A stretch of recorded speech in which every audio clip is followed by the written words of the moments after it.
Look up at the night sky, and you'll see a familiar canvas of stars, planets, and the glowing band of our own Milky Way.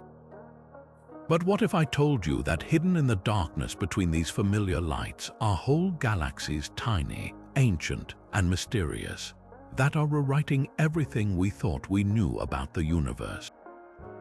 These are dwarf galaxies, and they are among the most puzzling and surprising objects in the cosmos. They may be small, but their secrets are enormous. From unexplained dark matter to stars older than the universe should allow, these cosmic neighbors hold clues that could upend our understanding of reality itself. For decades, astronomers viewed dwarf galaxies as simple, quiet backdrops to the grand spiral galaxies like our own, but the more we looked, the stranger they became. Why do so many of these galaxies appear to have almost no dark matter, while others seem to be made of almost nothing else? How can a galaxy so small contain stars that predate the Milky Way? What invisible forces are sculpting these faint, scattered islands of stars in ways that defy our best models of physics? Each question pulls us deeper into a mystery that challenges the foundations of modern astronomy. In this video, we're embarking on a journey to explore 25 of the most astonishing discoveries about dwarf galaxies. We'll uncover why these tiny systems are at the heart of the dark matter puzzle, how they're teaching us about the earliest moments of cosmic history, and what they reveal about the fate of our own galaxy.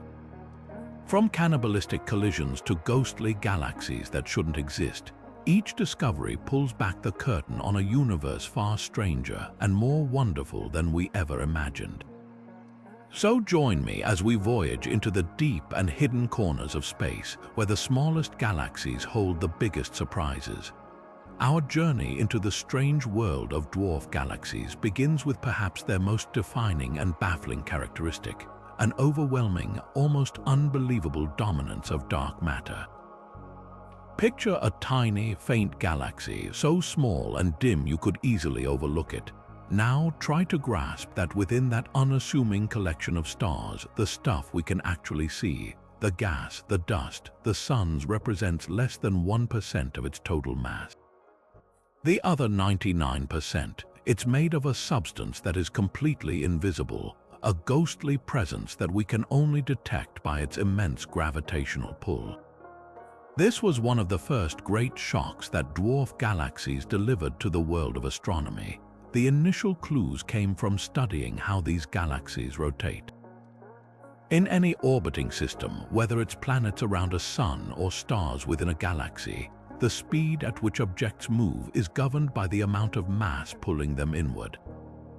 For a large spiral galaxy like our Milky Way, we expect stars on the outer edges to move more slowly than those near the center, much like Pluto orbits our sun more sedately than Mercury. But when astronomers measured the rotation speeds of stars in dwarf spheroidal galaxies, they found something that defied this logic. The stars on the very outskirts were whipping around at velocities that were just as high as the stars near the core. The only possible explanation for this was that these galaxies contained a tremendous amount of unseen mass, a massive halo of dark matter providing the extra gravitational grip to prevent these high-speed stars from simply flying off into intergalactic space. This conclusion was further bolstered by an even more dramatic cosmic phenomenon, gravitational lensing. According to Einstein's theory of general relativity, a massive object can warp the very fabric of space-time, bending the path of light that travels past it. By observing how the light from a distant background galaxy is distorted as it passes through or near a foreground dwarf galaxy, scientists can create a map of the foreground galaxy's total mass, including its dark component. These observations have consistently revealed that the mass required to create the observed lensing effect is hundreds of times greater than the mass of all the visible stars combined. It's as if we're looking at a marionette and realizing the visible puppet is being controlled by an unseen giant. This profound imbalance forces us to accept that what we see in a telescope is merely the tip of a vast, invisible iceberg, setting the stage for a deep and ongoing cosmic mystery. But just as we began to accept this new picture of dwarf galaxies as dark matter dynamos, a second and perhaps even more troubling mystery emerged from the realm of theoretical physics, one that threatens to shake the very foundations of our most successful cosmological model. This puzzle is known as the missing satellite problem, and it begins not with a telescope but with a supercomputer. For decades, cosmologists have used incredibly sophisticated simulations to model how our universe evolved from a nearly smooth soup of matter after the Big Bang into the intricate web of galaxies we see today. These simulations, which incorporate our best understanding of gravity, dark matter, and the expansion of the universe, are remarkably accurate at predicting the large-scale structure of the cosmos. They successfully recreate the vast cosmic filaments and the great voids between them. But when it comes to the neighborhood around a galaxy like our own Milky Way, the simulations hit a major snag. The computers consistently tell us that a typical large spiral galaxy should be surrounded by a veritable swarm of small dark matter halos, the gravitational seeds from which dwarf galaxies form. These models predict not dozens, but hundreds of these satellite galaxies should be orbiting a Milky Way-sized host. Yet, when we point our telescopes at our own galactic backyard, we only confidently count about 60. It's a staggering discrepancy, a cosmic case of expecting a bustling city and finding only a small village. So where did everyone go? This gap between prediction and observation forces astronomers to consider several compelling and sometimes radical possibilities. The first and most straightforward explanation is that our technology simply hasn't been good enough to see them all. Many of these predicted dark matter halos might indeed host galaxies, but ones that are so incredibly faint they have evaded detection. A dwarf galaxy could be dominated by dark matter and contain very few stars, making it nearly invisible against the blackness of space. In recent years, this line of thinking has gained significant traction with the discovery of so-called ultra-faint dwarfs. These are galaxies so diffuse that they were only found by meticulously mapping the positions and movements of individual stars, revealing a subtle, gravitationally bound grouping that was otherwise lost in the sea of foreground Milky Way stars. Each new discovery of one of these ghostly galaxies chips away at the missing satellite problem, suggesting that we are slowly but surely finding the hidden population our simulations foretold. Yet, even as we find more of these ultra-faint objects, the numbers still don't quite add up, leading scientists to probe deeper into the nature of dark matter itself. What if our assumptions about it are slightly wrong? The standard cosmological model uses what's called cold dark matter, meaning its particles move slowly relative to the speed of light. But if dark matter were instead warm, meaning its particles were lighter and faster, it would change the story entirely. Warm dark matter would have suppressed the formation of the very smallest clumps in the early universe, resulting in far fewer tiny dark matter halos from the outset. In this scenario, the simulations weren't over-predicting. Our initial understanding of dark matter's fundamental properties was simply incomplete. This makes the missing satellite problem not just an observational challenge, but a potential key to unlocking the true identity of the universe's most elusive substance. There's a third, more destructive possibility, that many of these small satellites did form, but they didn't survive. The environment around a large galaxy is a violent and dangerous place. Tidal forces, the differential pull of gravity from the host galaxy, can rip a small dwarf apart, stretching it into long streams of stars that are then assimilated into the larger galaxy's halo. We see evidence of this galactic cannibalism all around us. The Milky Way is currently in the process of tearing apart and absorbing the Sagittarius dwarf spheroidal galaxy. It's entirely possible that over billions of years, our galaxy has already consumed hundreds of these small satellites. leaving behind only the most massive or recently arrived dwarfs as evidence of a much larger ancient population. The missing satellites aren't missing, they've been destroyed, and their stars now form part of the very galaxy we use to look for them. Each of these explanations, from observational limits to particle physics to galactic archaeology, offers a fascinating glimpse into how science tackles a profound contradiction, turning a problem into a pathway for deeper discovery. If the tug of war between dark matter predictions and observations wasn't perplexing enough, the universe had another, even more surreal card to play. Astronomers began to find galaxies that, by all existing logic, simply should not exist. These are not the small, dense dwarfs we've come to expect, but vast, hauntingly faint archipelagos of stars known as ultra-diffuse galaxies. The most famous of these cosmic phantoms is Dragonfly 44, a galaxy discovered lurking in the Coma cluster. At first glance, its properties seem like a catalogue of contradictions. It spans a region of space roughly the same size as our own Milky Way, a truly enormous structure. Yet, when astronomers measured its light, they found it contains fewer than 1% of the stars in our galaxy. To put that in perspective, if the Milky Way were a bustling metropolis like New York City, shining with the light of billions of stars, Dragonfly 44 would be a town of just a few thousand people spread out over the entire area of the 5 boroughs. It is a ghost of a galaxy, so ethereal and transparent that you could practically look right through it. The very existence of such an object immediately confronts us with a fundamental question of galactic survival. How does something so large and so sparse not just fly apart? In a dense galaxy, stars are relatively close together, and their mutual gravitational pull helps bind the system together. But in an ultra-diffuse galaxy like Dragonfly 44, the stars are so desperately far apart that their collective gravity is minuscule, utterly insufficient to hold the galaxy's immense structure intact. Left to their own devices, these stars should simply drift away from each other, dissolving the galaxy into a loose, unbound association of stars that would quickly disperse into the intergalactic void.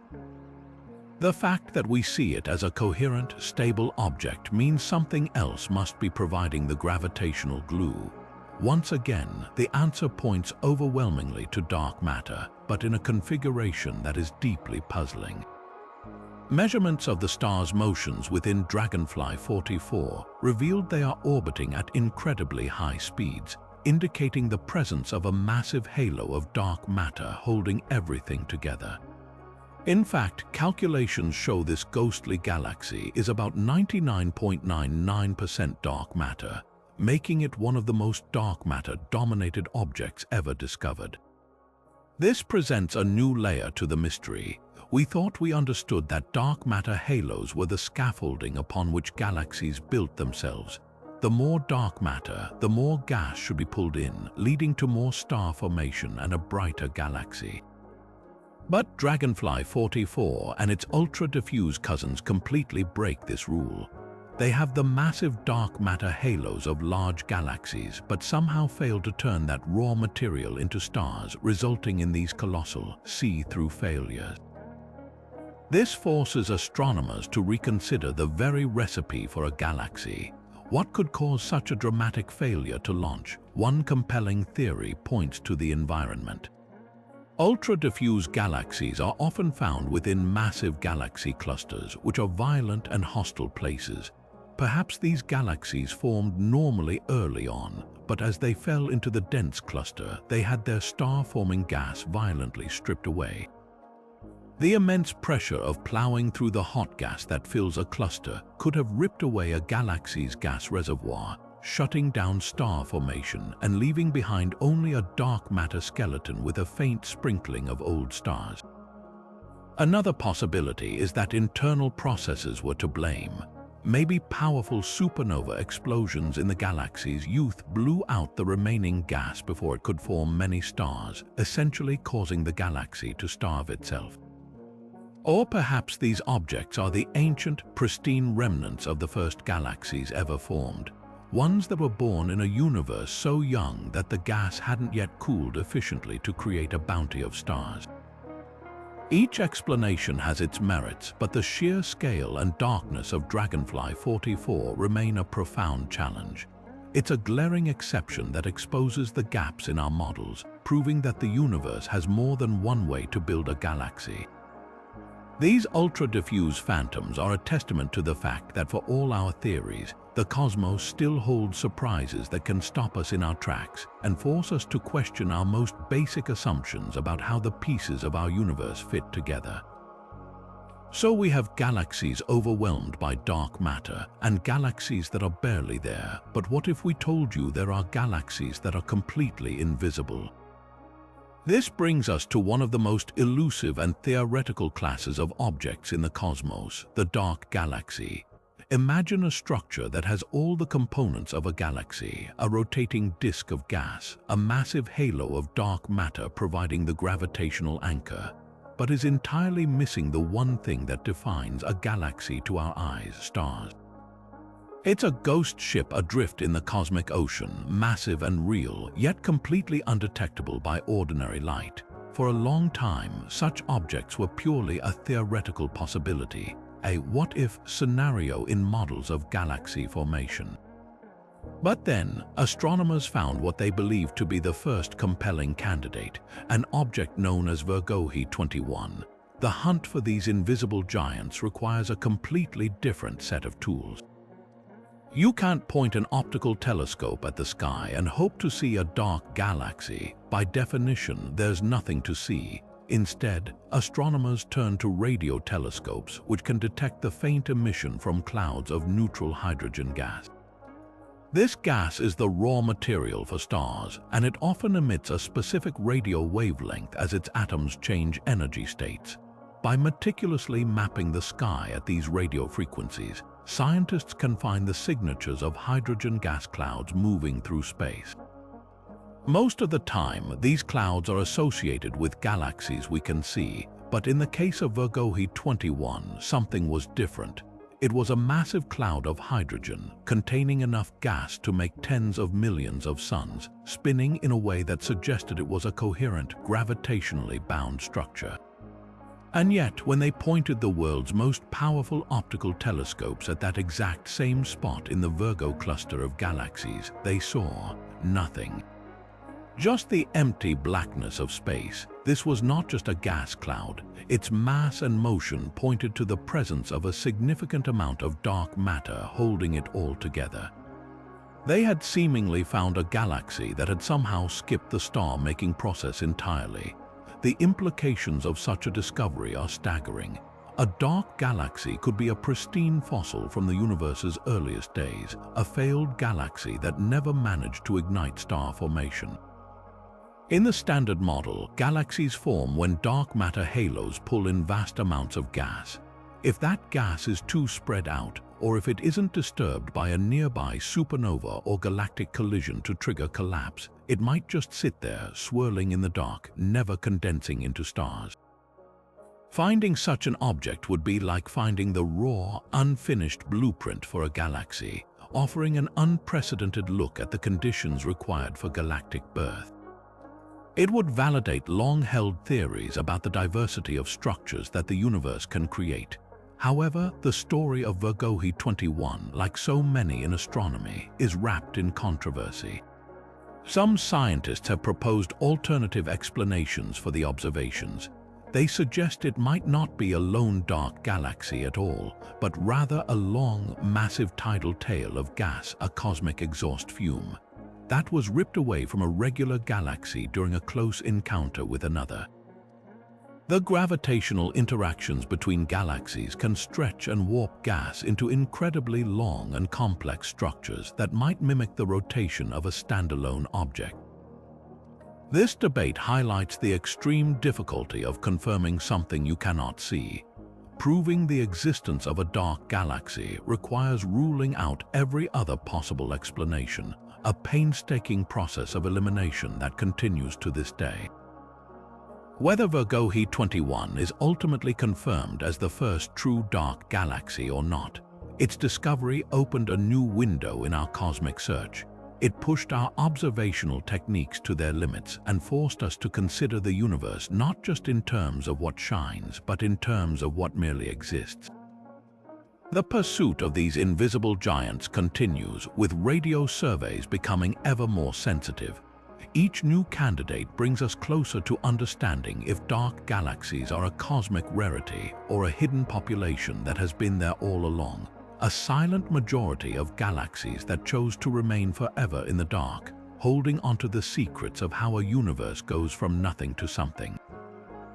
Just when we thought we had categorized dwarf galaxies into neat little boxes, some dominated by dark matter, others ghostly and diffuse, the universe revealed an entirely new method of creating them, one that turns our understanding of galactic ingredients on its head.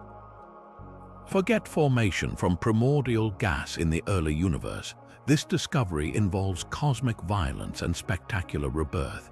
When two large galaxies collide in a slow-motion dance lasting hundreds of millions of years, they don't just tear each other apart, they can give birth to something entirely new. The immense gravitational forces involved in these collisions can rip out massive streams of gas, dust, and even stars, flinging them far out into intergalactic space. Under the right conditions, this ejected material can collapse under its own gravity and coalesce into a brand new, independent galaxy. These are not primordial objects but second-generation structures, and they are known as tidal dwarf galaxies. What makes these recycled galaxies so strange and fundamentally different is their composition. Primordial dwarf galaxies, the kind we've discussed so far, are thought to form deep within their own massive cocoons of dark matter. But in a galactic collision, dark matter behaves very differently from normal matter. The dark matter halo of each colliding galaxy is vast, diffuse, and because dark matter doesn't experience pressure or friction, it barely interacts during the crash. It simply passes through. The visible stuff, the gas and stars, is what feels the brunt of the impact. It gets compressed, shocked, and gravitationally shredded, flung out into long, luminous tidal tails. Consequently, a galaxy born from this ejected material is formed almost exclusively from that ordinary baryonic matter. It contains little to none of the dark matter that is the hallmark of its ancient cousins. Finding a dwarf galaxy without dark matter was once thought to be a contradiction in terms, but tidal dwarfs present exactly that. A brilliant and well-studied example of this process can be seen in the Antennae galaxies, a pair of spirals caught in an advanced stage of a collision. In stunningly detailed images from telescopes like Hubble, we can see bright knots of newborn stars forming within the long, arcing tidal tails that stretch far beyond the galactic cores. Each of these knots is a potential tidal dwarf galaxy in the making, a stellar nursery born from the wreckage of a cosmic accident. They are forming from gas that has been enriched by generations of previous stars, meaning they might even have a higher metallicity, a greater abundance of elements heavier than hydrogen and helium than many older dwarf galaxies. This gives them a completely different chemical signature, a telltale clue to their violent origin story. But you don't have to look to distant colliding galaxies to find evidence for this process. There are potential tidal dwarfs much closer to home. For decades, astronomers have observed a massive, high-velocity cloud of hydrogen gas arcing towards the Milky Way known as the Smith Cloud. This enormous structure is moving at nearly 250 miles per second and contains enough gas to form over 2 million suns. Its trajectory suggests it was ejected from the outer disk of our galaxy millions of years ago and is now on a return course, destined to plunge back in and trigger a spectacular burst of star formation.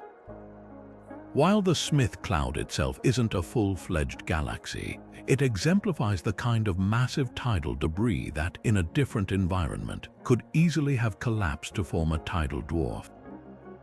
It's a snapshot of the process happening right in our galactic backyard. The existence of tidal dwarf galaxies forces a significant revision of our galactic classification system. It means that when we census the dwarf galaxies orbiting a large spiral like the Milky Way, we might be looking at a mixed population. Some are ancient primordial relics brimming with dark matter and holding secrets of the universe's first moments. Others could be much younger, recycled children of galactic violence, composed of familiar stuff and telling a more recent story of cosmic chaos. Telling them apart requires careful detective work, measuring their motions, analyzing the chemical composition of their stars, and mapping their positions. Each tidal dwarf galaxy is a living testament to the fact that the universe is not just a place of creation and destruction, but also of profound and beautiful recycling. While the universe is full of galaxies forming in isolation, it is also home to a more brutal and dynamic process, one that is happening right in our own cosmic neighborhood. Our Milky Way galaxy is not a static island of stars. It is a voracious predator, actively consuming its smaller galactic neighbors in a process astronomers call galactic cannibalism. This isn't a fast or violent event, but a slow, gravitational dismantling that unfolds over billions of years, and the evidence is painted across the sky in ethereal rivers of stars known as stellar streams. The most dramatic and well-studied example of this ongoing feast is the Sagittarius dwarf spheroidal galaxy. This small galaxy was once an independent entity, orbiting the Milky Way at a safe distance. But over time, the relentless tidal forces of our much larger galaxy began to pull it apart. Imagine the difference in gravity between the side of the dwarf galaxy closest to the Milky Way and the side farthest away. This differential pull, much like the Moon's gravity stretching the Earth's oceans to create tides, acts as a cosmic force of destruction. It has stretched the Sagittarius dwarf, pulling stars from its main body and flinging them into long, looping trails that now encircle the Milky Way not once but several times. These trails form the Sagittarius stream, a magnificent but tragic testament to a galaxy being slowly eaten alive. We can map these streams because the stars within them share a distinct signature. They move together through space at similar velocities and often possess unique chemical compositions that mark them as outsiders, different from the native stars of the Milky Way's halo. By tracing the path of these streams, astronomers can essentially rewind the clock, reconstructing the orbit of the doomed dwarf galaxy and understanding the gravitational landscape of our own galaxy in incredible detail. It's like finding the scattered pieces of a wrecked ship and using them to map the currents that caused the disaster. This process is not unique to our galaxy. Our nearest large neighbor, the Andromeda Galaxy, is also a cannibal. Observations have revealed multiple giant stellar streams in its halo, the shredded remains of past galactic meals.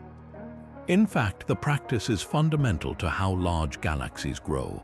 This hierarchical model of galaxy formation suggests that the majestic spirals we see today were built over billions of years by the accumulation and assimilation of countless smaller galaxies. Every large galaxy's halo is a graveyard filled with the fossilized remains of its ancient prey. The study of these stellar streams does more than just confirm a violent history. It provides us with a powerful tool for cosmic archaeology.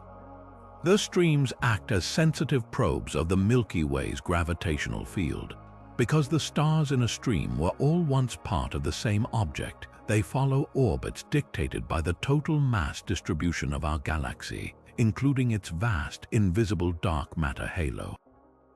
By seeing how these streams are bent and shaped, scientists can create a detailed map of where dark matter is concentrated, helping to outline the invisible skeleton that gives our galaxy its form. Each stream is a running tally of a past merger, but it is also a live data feed, teaching us about the unseen forces that govern the motion of everything within our galactic home. This ongoing destruction also has profound implications for the future. The Milky Way's consumption of the Sagittarius dwarf is considered a relatively recent and significant event, and some models suggest the energy from this collision may have even triggered waves of star formation in our own galaxy, rippling through the galactic disk. It serves as a preview for an even more colossal encounter yet to come, the eventual collision between the Milky Way and the Andromeda Galaxy. In 4 to 5 billion years, these two titans will meet, and their merger will involve the tumultuous mixing of their stars, gas, and dark matter halos. The dwarf galaxies currently orbiting each will be caught in the gravitational upheaval, their fates rewritten once more in a spectacular display of cosmic recycling that will create an entirely new, larger galaxy, leaving behind stellar streams as the only evidence of the spiral galaxies that once were. But the cosmic surprises don't end with the violent birth of new galaxies or the slow death of old ones. Perhaps one of the most shocking revelations from these tiny systems is that they can harbor some of the universe's most monstrous and enigmatic objects, massive black holes. For a long time, black holes were thought to be the exclusive domain of large galaxies. The logic seemed sound. A giant galaxy with billions of stars provides the vast reservoir of material needed to feed and grow a supermassive black hole at its center. Dwarf galaxies, by comparison, were seen as quiet, simple places, too small and sedate to host such cosmic beasts. That assumption was completely upended by the study of a small, starbursting dwarf galaxy named Hennies 210. Located about 30 million light-years away, Hennies 210 is a compact factory of star formation, blazing with the light of newborn stars. But as astronomers studied it with the Chandra X-ray Observatory and the Hubble Space Telescope, they detected something extraordinary at its core, a powerful, persistent source of X-rays and a faint radio jet emanating from a single point. This is the classic signature of a feeding black hole, an object so dense that it pulls surrounding material into an accretion disk, heating it to millions of degrees and blasting out high-energy radiation before it vanishes past the event horizon. The sheer power of this output indicated this was no ordinary stellar mass black hole, the kind formed from a collapsing star. This was something far larger, an intermediate mass black hole, weighing in at an estimated 1 million times the mass of our Sun. The discovery was nothing short of revolutionary because it directly challenged our ideas about how black holes grow. The prevailing theory for the formation of supermassive black holes like the 4 million solar mass one at the center of our own Milky Way is called hierarchical growth. It suggests they start as smaller, seed black holes in the early universe and then balloon in size over billions of years through a relentless diet of gas, dust, and stars, often merging with other black holes along the way. But here was a dwarf galaxy, a building block that itself might one day be consumed by a larger galaxy, and it already contained a massive black hole that was well on its way. This suggests that the seeds for supermassive black holes were not only planted very early in cosmic history, but that they were also incredibly common, forming in vast numbers within the very first generations of small galaxies. The implications of this are profound. It means that when dwarf galaxies like Hennies 210 were later gobbled up by larger galaxies through the process of galactic cannibalism we just discussed, they didn't arrive empty-handed. They delivered a ready-made, partially grown black hole to the core of their new host. The supermassive black holes we see in large galaxies today may not have grown slowly from tiny seeds, but could instead be the product of countless mergers of these smaller, pre-existing black holes from devoured dwarf galaxies. This turns the narrative of black hole growth from a slow, internal process into a dynamic assembly line model, where the real heavy lifting of early growth happened not in the giant spirals, but in their tiny, ancient progenitors. The presence of these intermediate mass black holes in dwarfs like Hennies 210 provides a crucial missing link, a living fossil that shows us one of the key steps in building the cosmic monsters that dominate galactic centers today. Yet for all the violence of their births and the monsters they may hide, dwarf galaxies face an even more fundamental existential question. Why do so many of them simply give up on life so early? This brings us to one of the most pervasive and puzzling trends in all of astronomy, a process known as galactic quenching. In large spiral galaxies, we see a vibrant cycle of life and death. Dense clouds of gas collapse to form brilliant, blue, short-lived stars. Those massive stars then die in spectacular supernova explosions, enriching the surrounding space with heavy elements and shockwaves that trigger the next round of star formation. It's a self-perpetuating cycle of cosmic rebirth, but in many dwarf galaxies, this cycle has ground to a permanent halt. They are not filled with the blue glow of youthful stars, but instead with the dull, red light of aging stellar populations. They have become cosmic retirement communities, galaxies that have essentially died from the inside out, and unraveling why is key to understanding galactic evolution. The most obvious culprit for this premature aging is a hostile environment. Many dwarf galaxies are not isolated. They orbit within the gravitational dominion of a much larger host galaxy like the Milky Way, or reside within the densely packed confines of a giant galaxy cluster. This is a dangerous place to be. Galaxy clusters are filled with a superheated, thin plasma known as the intracluster medium. As a dwarf galaxy moves through this material at tremendous speeds, it experiences a powerful wind, much like a bicyclist feeling a strong headwind. This phenomenon is called ram pressure stripping. The force of this intergalactic wind can be so immense that it physically blowtorches the galaxy's own reservoir of cold gas, the very fuel needed for making new stars right out of its gravitational grip. The galaxy is left stranded, its star-forming gas supply severed, doomed to slowly redden as its existing stars age with no new generations to replace them. We see dramatic evidence of this process in action within the Virgo cluster, where numerous dwarf galaxies appear to be trailed by long, faint tails of gas that are being forcibly removed. It's a form of cosmic robbery where the environment itself is the thief, stealing a galaxy's future. But environment cannot explain everything. Astronomers have also found a significant number of quenched, red, and dead dwarf galaxies floating in the relative emptiness of intergalactic space, far from any cluster or large host that could harass them. These isolated quenched dwarfs present a much deeper mystery, forcing scientists to look inward for the cause of their demise. The answer may lie in the galaxy's own energetic feedback. Even a small dwarf galaxy can produce incredibly powerful supernova explosions. When a massive star dies, it doesn't go quietly. It unleashes a blast wave that ripples through the surrounding interstellar gas. In a large galaxy with a strong gravitational pull and a deep potential well, this energy can be absorbed and managed, often compressing nearby gas clouds to spark new star formation. But in a dwarf galaxy, the gravitational hold is much weaker. The collective energy from just a few supernova can be enough to overwhelm the galaxy's feeble gravity, violently ejecting huge quantities of gas entirely out of the system. It's as if the galaxy's own star-forming engine has a faulty pressure valve. The very act of running it causes it to explosively disassemble, blowing its own fuel tank and shutting down production for good.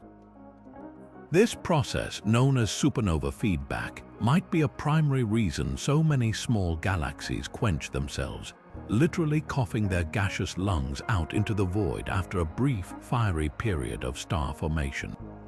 There is a third, more exotic possibility, one that circles back to the hidden monsters we just uncovered. Could the presence of an active central black hole be the cause?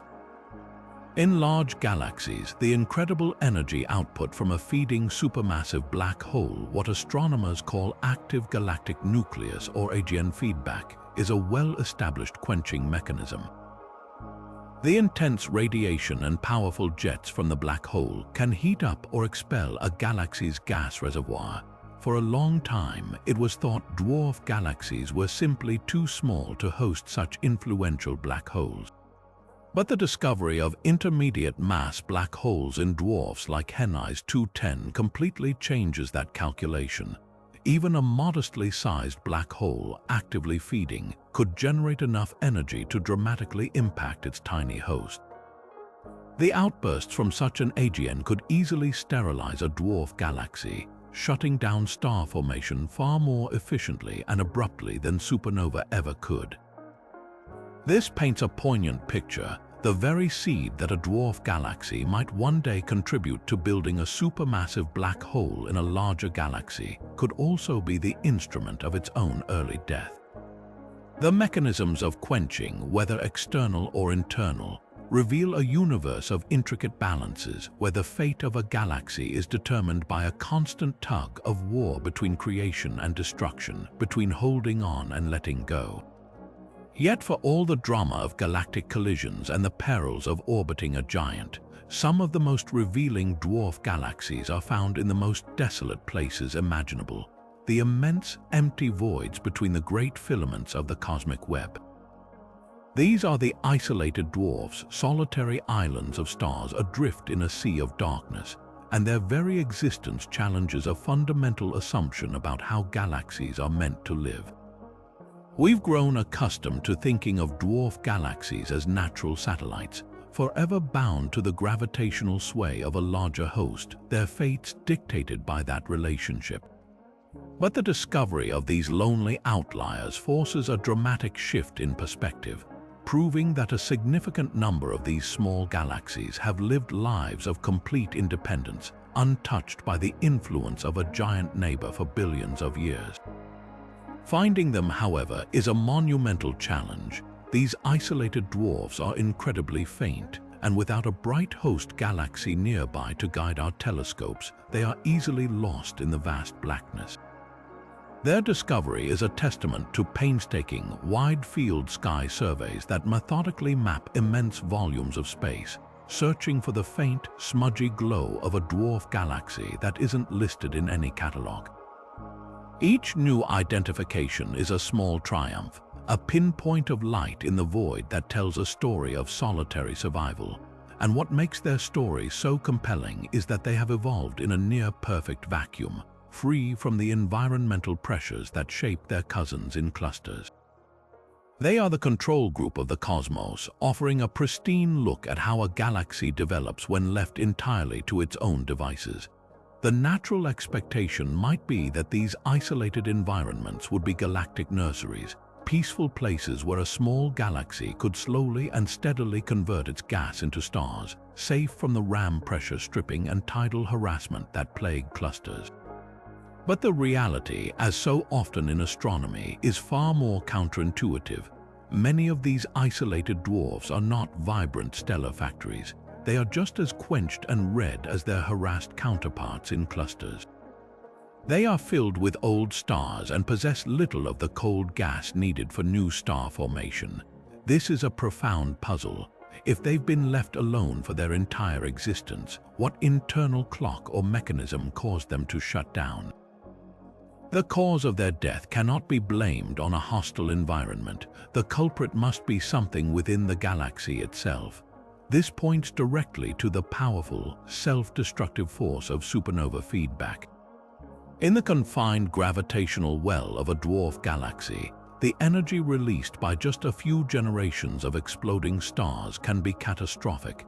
The blast waves from these supernova can effectively blow the galaxy's own gas supply right out into intergalactic space. Without a deep gravitational potential to hold onto this ejected material, and without any nearby source of fresh gas to replenish it, the galaxy simply runs out of fuel. It experiences a brief, brilliant starburst and then a rapid, irreversible shutdown. An isolated dwarf galaxy, therefore, might be the purest example of a system that lived fast and died young, its own brilliant fireworks show ultimately leading to its demise. Their quiet, red glow is not a sign of peaceful aging, but the aftermath of a violent and swift internal catastrophe. The existence of these isolated quenched dwarfs has sent astronomers back to their simulations, forcing them to refine their models of galactic evolution. It proves that internal processes are powerful enough to dramatically alter a galaxy's destiny, completely independent of its surroundings. This doesn't just apply to dwarfs, it has implications for understanding how even larger galaxies regulate their star formation. Furthermore, these lonely galaxies serve as crucial test subjects for another cosmic mystery, dark matter. Because they have evolved in isolation, their structure and dynamics have not been distorted by gravitational interactions with larger galaxies. This makes them ideal laboratories for studying the distribution and properties of dark matter on small scales, free from complicating environmental factors.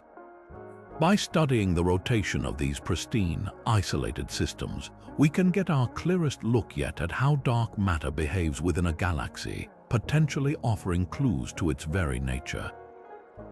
In their solitude, these forgotten islands of stars hold some of the most unbiased secrets of how the universe builds and then dismantles its smallest galactic structures.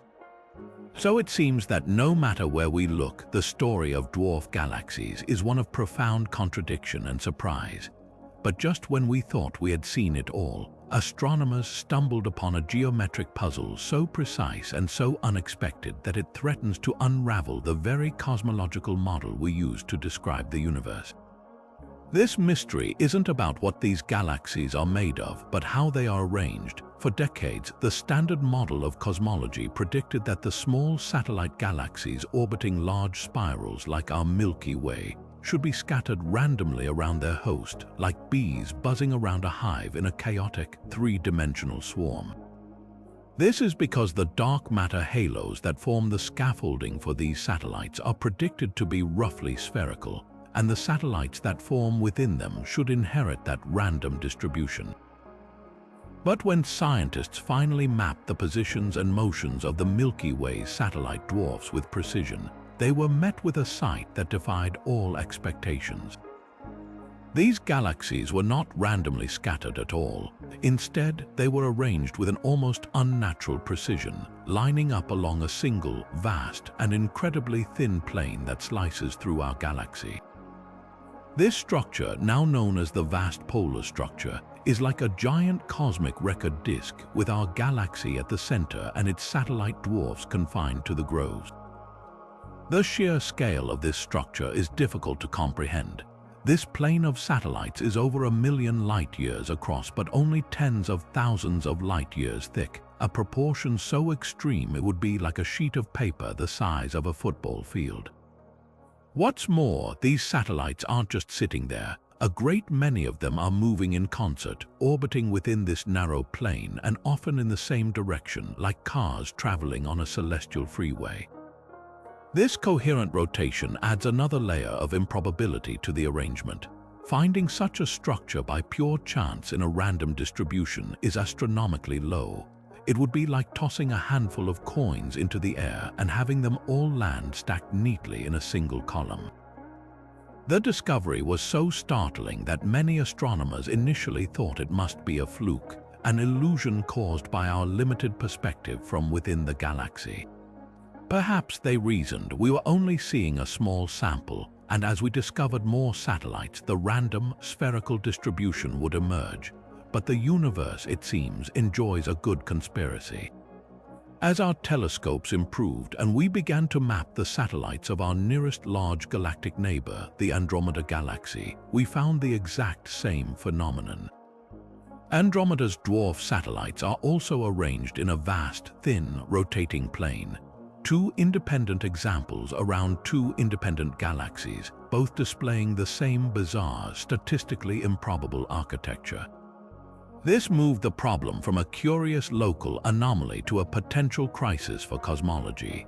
The standard model, which has been so spectacularly successful at explaining the universe on the largest scales, simply does not predict or easily account for such organized structures on the scale of galactic satellites. The models consistently produce a roughly spherical cloud of satellites with random motions, not a spinning disk. This contradiction is now one of the most significant challenges in modern astronomy, often called the planes of satellites problem. Scientists have proposed several ideas to resolve this tension, each one pushing the boundaries of our physics. The first and most conservative explanation is that what we are seeing is a temporary alignment, a cosmic coincidence that will eventually dissolve. In this view, the planes are not stable, long-lived structures, but are instead constantly forming and being torn apart by the gravitational tides of the host galaxy. The problem with this idea is that the planes appear to be dynamically stable, and the chances of both the Milky Way and Andromeda having such a striking temporary alignment at the same time seem vanishingly small. A second, more radical possibility is that our understanding of how these satellites formed is wrong. Perhaps these dwarf galaxies were not all born as independent fragments in separate dark matter halos. Instead, they might have formed together from a single, massive ring of gas that was torn out during an ancient collision between two large galaxies. This would naturally explain why they all share the same orbital plane. They were born from the same event. While this is a compelling story for a single system, it becomes far less likely when applied to both the Milky Way and Andromeda, as such massive collisions are rare events. This leads to the most provocative solution of all, that the issue lies not with the satellites themselves, but with our fundamental understanding of gravity and dark matter. The standard cosmological model relies on a specific type of cold, dark matter. But if dark matter particles had a small amount of intrinsic motion, making them warm, it could suppress the formation of the smallest structures and lead to a more filamentary distribution of matter. Satellites forming along these cosmic filaments could potentially fall into place along a preferred plane. Alternatively, some physicists have looked to modified Newtonian dynamics, or MUND, which proposes that our laws of gravity are incomplete at very low accelerations. This theory can naturally produce satellite planes similar to the ones we observe without the need for dark matter at all. While MUND has its own set of challenges explaining other cosmic phenomena, its ability to account for this specific problem keeps it in the running as a potential paradigm shift. The planes of satellites, therefore, are more than just a curious arrangement. They are a direct observational test, a celestial laboratory forcing us to question whether the invisible scaffolding of the universe is built exactly as we think, or if we need to draft an entirely new set of blueprints. Just when we thought we had mapped the outer limits of the dark matter mystery, astronomers uncovered a contradiction that strikes at the very heart of our simulations, pointing to a potential flaw in our understanding of dark matter's fundamental nature. This enigma is known as the core cusp problem, and it represents one of the most persistent and frustrating disagreements between theory and observation in all of modern cosmology. The issue revolves around a deceptively simple question: what is the precise shape of a dark matter halo at the very center of a dwarf galaxy? Our most sophisticated supercomputer simulations, which are built upon the wildly successful lambda cold dark matter model, provide a very clear and consistent answer. They predict that dark matter halos should have a steep, dense peak at their centers, a cusp. Imagine a miniature mountain inside the galaxy, with the density of dark matter rising sharply and inexorably as you approach the very core. This makes intuitive sense under the rules of gravity. As dark matter particles collapse into a halo, they should naturally pile up at the center, creating this dense, singular peak. For decades, this was the standard prediction, the expected architecture of every dark matter-dominated system. But when observers finally developed the techniques to probe the centers of dwarf galaxies, they found something completely different. Instead of a towering mountain peak, they discovered a flat, constant density core. It was as if someone had taken that theoretical mountain and sheared off its top, leaving behind a flat plateau. The dark matter density rises as you move inward, but then it plateaus, remaining constant all the way into the very center of the galaxy. This isn't a rare exception. Study after study of rotation curves and stellar velocities in dwarf spheroidal galaxies has confirmed this flat central profile. The data is robust and it directly contradicts the simulations. It's a glaring mismatch that has forced physicists to consider some truly radical solutions. One of the leading explanations proposes that we've been wrong about a basic property of dark matter, that it doesn't interact. The standard model assumes dark matter particles are collisionless. They feel gravity and nothing else, passing through each other and normal matter like ghosts. But what if that's not entirely true? The theory of self-interacting dark matter, or SIDM, suggests these particles can actually interact with each other through a new, unknown force, effectively bouncing off one another. This simple change to the recipe has dramatic consequences. In the dense core of a galaxy, these particle collisions would transfer energy from the faster-moving particles at the outskirts to the slower-moving ones in the center. This process would smooth out the extreme density peak, effectively eroding the central cusp and transforming it into a flat, constant density core. It's an elegant solution that resolves the discrepancy by adding just one new ingredient to the dark matter recipe. However, many astrophysicists argue that we might not need to change dark matter itself if we simply better account for the messy, powerful effects of ordinary matter. This alternative solution is known as baryonic feedback. The word baryonic refers to the normal stuff we're made of: protons, neutrons, electrons, and feedback describes how the energy from stars can influence their surroundings. In a dwarf galaxy, this feedback can be incredibly violent.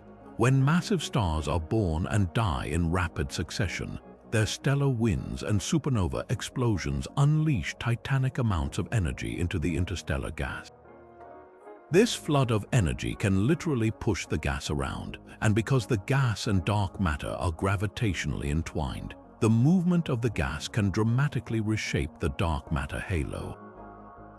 Think of it like a spoon stirring a cup of coffee. The swirling motion of the liquid, the gas, creates currents that drag the settled grounds, the dark matter, along with it, redistributing them into a smoother, flatter profile. This process of explosive feedback could potentially erase the central cusp, creating the flat cores we observe, all without requiring any changes to the fundamental nature of dark matter itself. A third and far more profound possibility is that the core cusp problem is not a problem with dark matter at all, but a problem with gravity. Theories like modified Newtonian dynamics, or MND, propose that our understanding of gravity is incomplete, and that on the very low accelerations found in the outskirts of galaxies, Newton's laws need a tweak.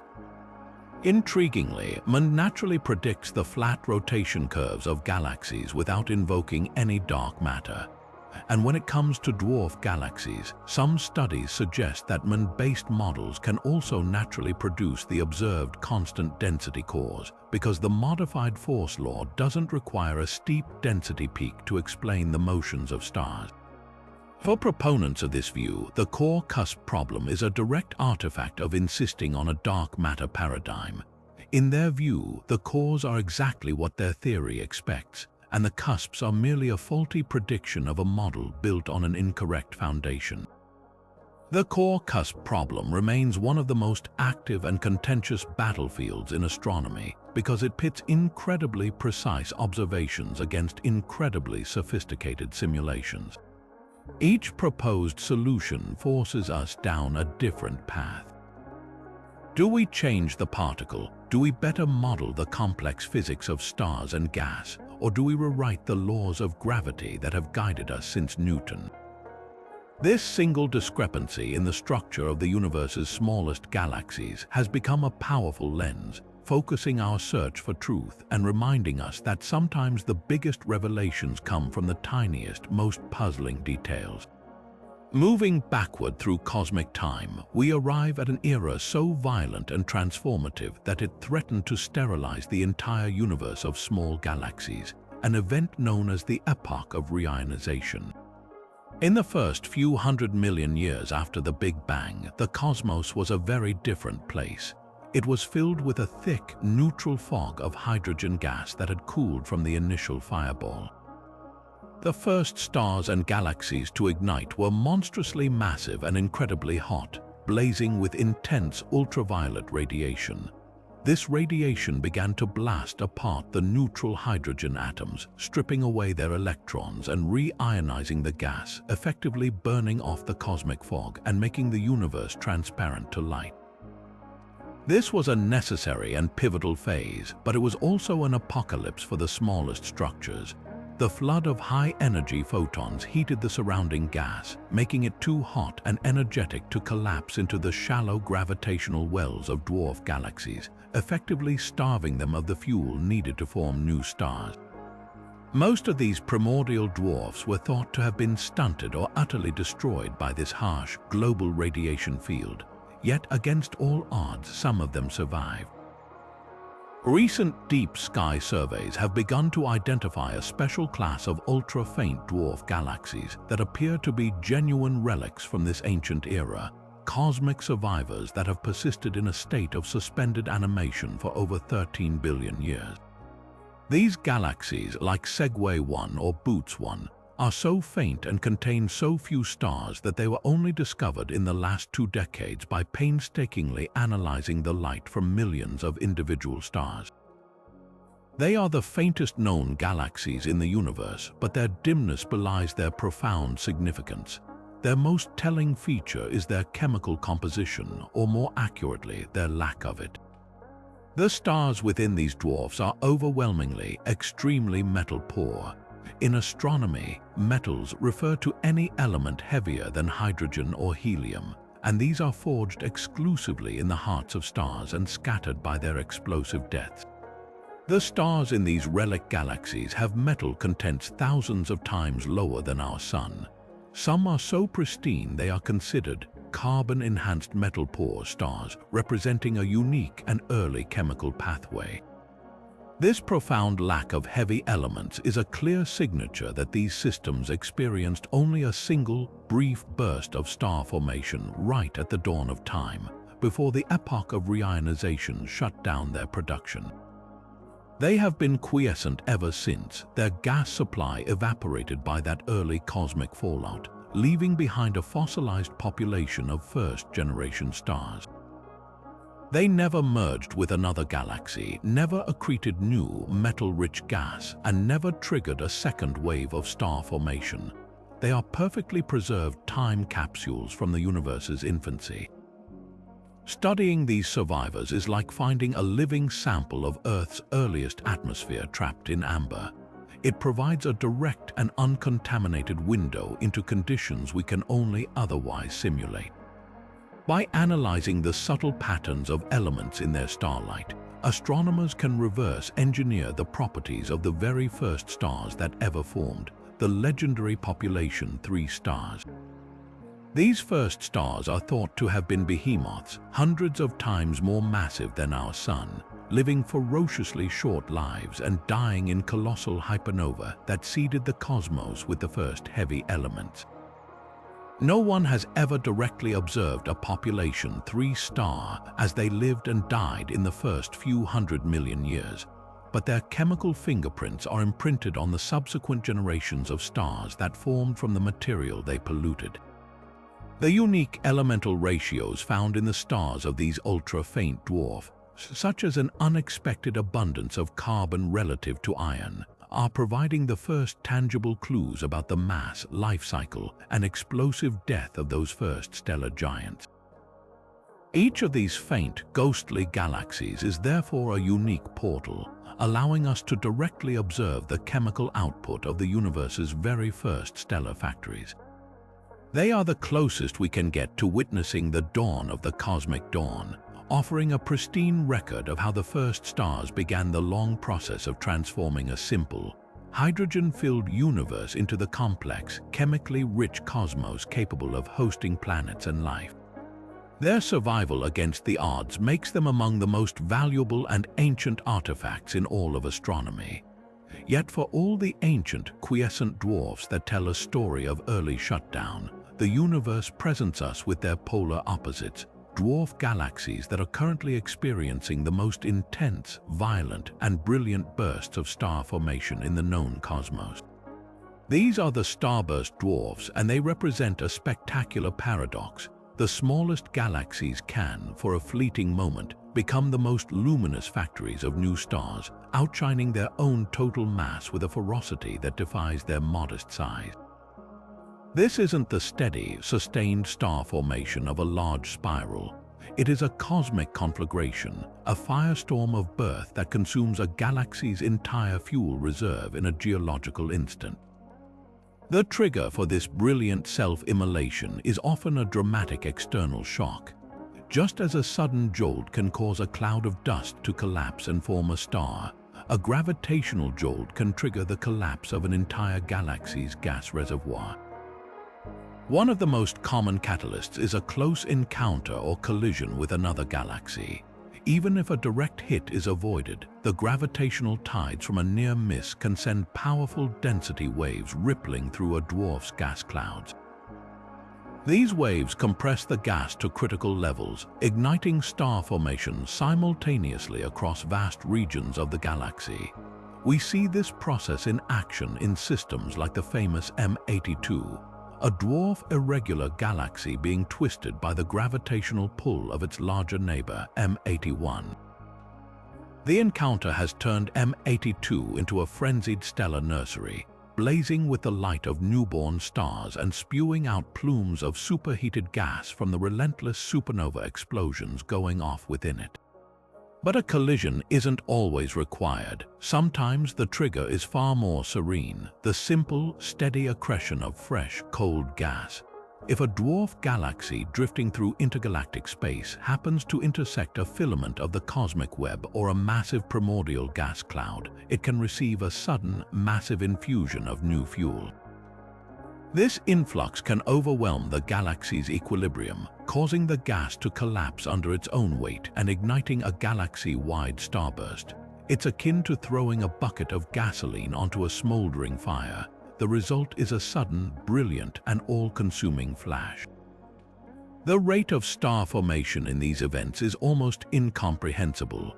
A typical starburst dwarf might form stars at a rate hundreds or even thousands of times greater than a quiet galaxy like our Milky Way, despite having a fraction of the mass.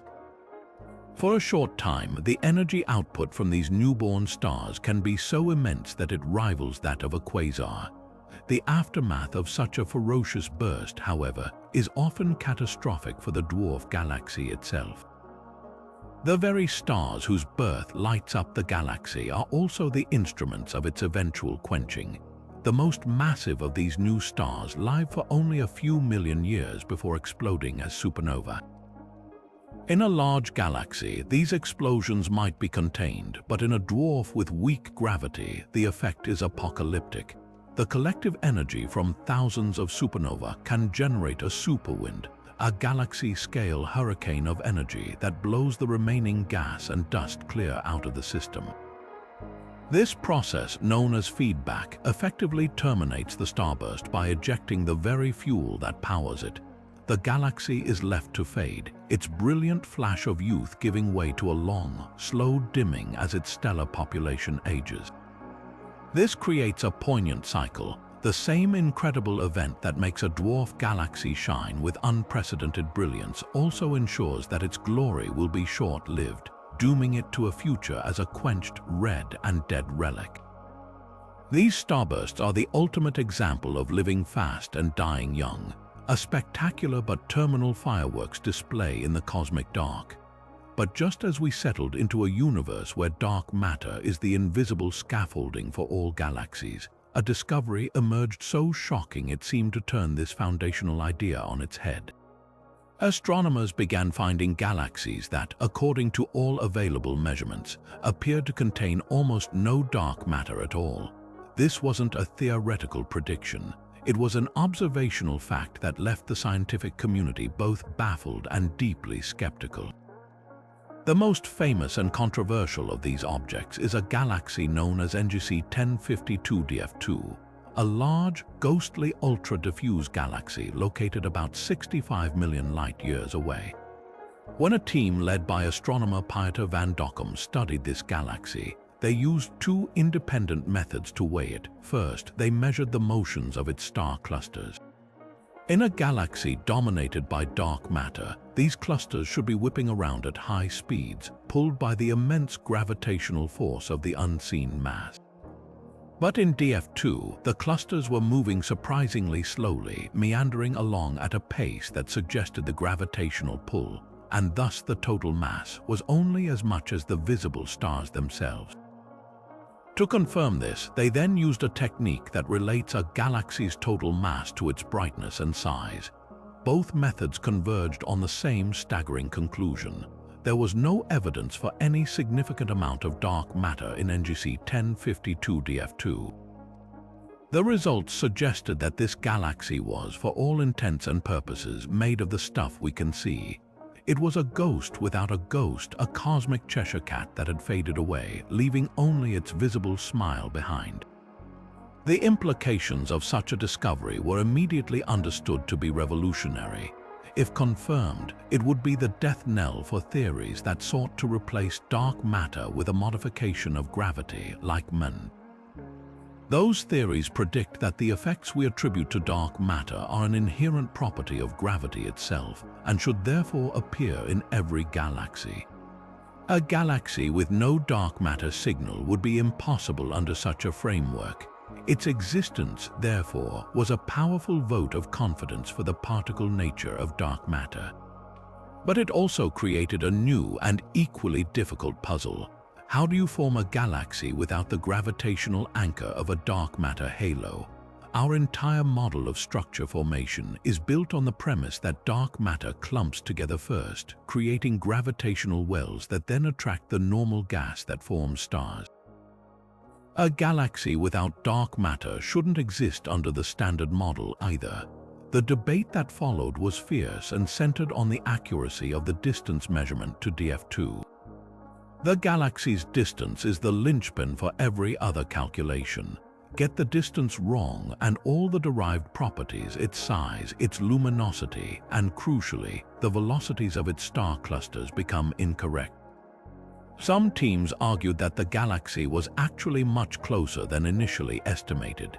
If that were true, the galaxy would be smaller, less massive, and its star clusters would be moving more slowly simply because there was less total mass, neatly resolving the dark matter discrepancy. However, subsequent, highly precise observations from the Hubble Space Telescope seemed to confirm the original, larger distance, solidifying the mystery. The controversy highlights the extreme difficulty of making definitive measurements at the very limits of our observational capabilities, where a small error can lead to a cosmic paradox. While the debate over DF2 continues, its potential discovery has opened up an entirely new line of inquiry. If one such galaxy exists, there must be others. The search is now on for more dark matter-free dwarfs, and several compelling candidates have since been identified, including NGC 1052 DF4 and a galaxy in the Pegasus constellation. Their existence, if proven, might point to a fascinating and violent formation history. Perhaps these galaxies are not primordial objects at all, but the second-generation tidal dwarf galaxies we discussed earlier, born from the collision of larger galaxies. As we learned, these recycled galaxies form from the ordinary matter flung out during a crash, leaving the dark matter of their parent galaxies behind. Finding a population of dark matter-free dwarfs would be strong supporting evidence for this violent mode of formation, and would suggest our cosmic neighborhood is filled with both the ancient, dark matter-rich building blocks of the universe and their newer, dark matter-poor descendants. This bizarre discovery, rather than destroying our models, might instead be forcing them to mature, revealing a universe of far greater complexity and variety in its methods of construction than we ever dreamed possible. Yet, even as we marvel at galaxies with too much dark matter or seemingly none at all, another layer of this cosmic mystery reveals itself not in what these tiny systems contain, but in the very chemical elements that make up their stars. The universe has a periodic table, and the way those elements are distributed tells a vivid story of a galaxy's life, its births, its deaths, and its entire history of star formation. For large spiral galaxies like our own, this story follows a reasonably predictable script. As a galaxy grows, each generation of stars fuses lighter elements into heavier ones in their cores. When these stars die, especially in supernova explosions, they spew these newly forged metals back into space, enriching the surrounding gas clouds. The next generation of stars forms from this enriched material, starting the cycle again. Over billions of years, this leads to a clear and steady increase in overall metallicity, the abundance of elements heavier than hydrogen and helium. It's a gradual process of cosmic recycling that results in a neat correlation. The more massive a galaxy is, the more stars it has formed over its lifetime, and thus the higher its average metallicity tends to be. But when astronomers turned their spectrographs toward dwarf galaxies, they found this foundational rule doesn't just bend, it completely shatters. These small systems display metallicity relationships that are bizarre, counterintuitive, and utterly fascinating. The first major surprise is something known as the mass-metallicity relation. While it's true that more massive dwarf galaxies have higher metallicities than less massive ones, the slope of this relationship is incredibly steep for dwarfs compared to large galaxies. A tiny change in the total mass of a dwarf galaxy corresponds to a huge jump in its metal content. This suggests that the very process of metal enrichment operates under a completely different set of rules in these low-gravity environments. In a large galaxy, its deep gravitational well acts like a closed container. When supernovae explode, they can eject metals far and wide, but the galaxy's strong gravity eventually pulls most of this enriched material back in, keeping it within the system to be reused. A dwarf galaxy with its feeble gravity has no such luxury. The tremendous energy from even a few supernovae can easily overwhelm the galaxy's weak pull, ejecting precious metals out into the intergalactic void forever. This means a small dwarf has a terribly inefficient recycling program. It works hard to forge metals and then immediately loses them. A slightly more massive dwarf might just barely be able to hold onto a fraction more of this output, resulting in that dramatically steep relationship where every bit of extra mass counts for a lot more metal. The second, and perhaps even more telling, surprise is found not in the overall amount of metals, but in the specific ratios of certain elements to one another. This field, known as chemical tagging, allows astronomers to read a galaxy's history like a forensic report. Different types of stars produce different elements and spray them into space on different timescales.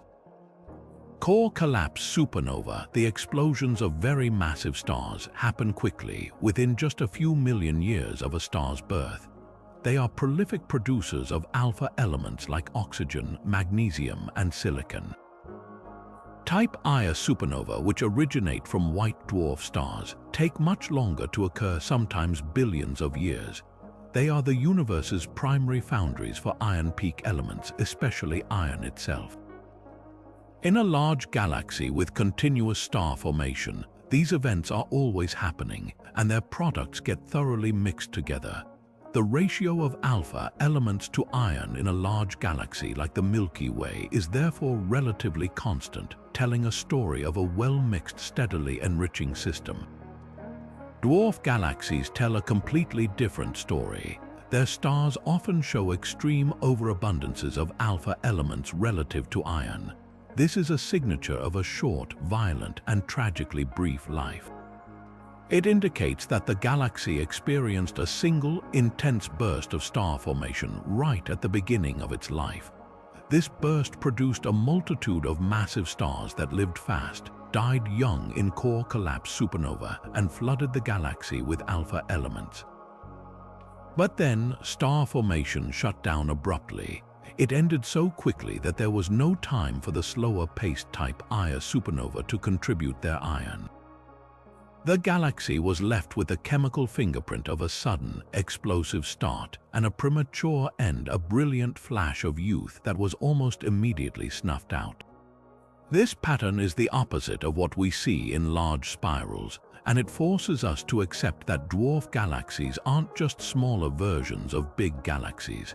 They are a distinct class of object with their own unique and often truncated evolutionary pathways, forever recorded in the elemental makeup of their ancient stars. The strange saga of tidal dwarf galaxies presents a fascinating new chapter in the dark matter debate, one that hinges on a seemingly simple question with profound implications. Can these second-generation, recycled galaxies ever capture the elusive dark matter of their parents, or are they destined to be islands of pure ordinary matter, floating dark matter free in the void? This isn't just an academic curiosity. The answer could redefine our understanding of how dark matter behaves during the most violent events in the universe. When two large galaxies collide in a slow-motion catastrophe, their visible stars and gas are violently tangled and flung out into spectacular tidal tails. It's from this ejected material that tidal dwarf galaxies are born. But their dark matter halos are a different story. Because dark matter doesn't experience pressure or friction, the vast halos of the colliding galaxies are thought to simply pass through one another like ghosts, remaining largely undisturbed. This leads to the compelling theory that the newly formed tidal dwarfs should be composed almost exclusively of the baryonic matter, the gas and stars that was ripped out during the crash, making them naturally devoid of dark matter. This theoretical prediction makes tidal dwarfs the perfect natural laboratory. If we can find them and confirm they have no dark matter, it would be a stunning validation of our models for both galaxy collisions and the collisionless nature of dark matter itself.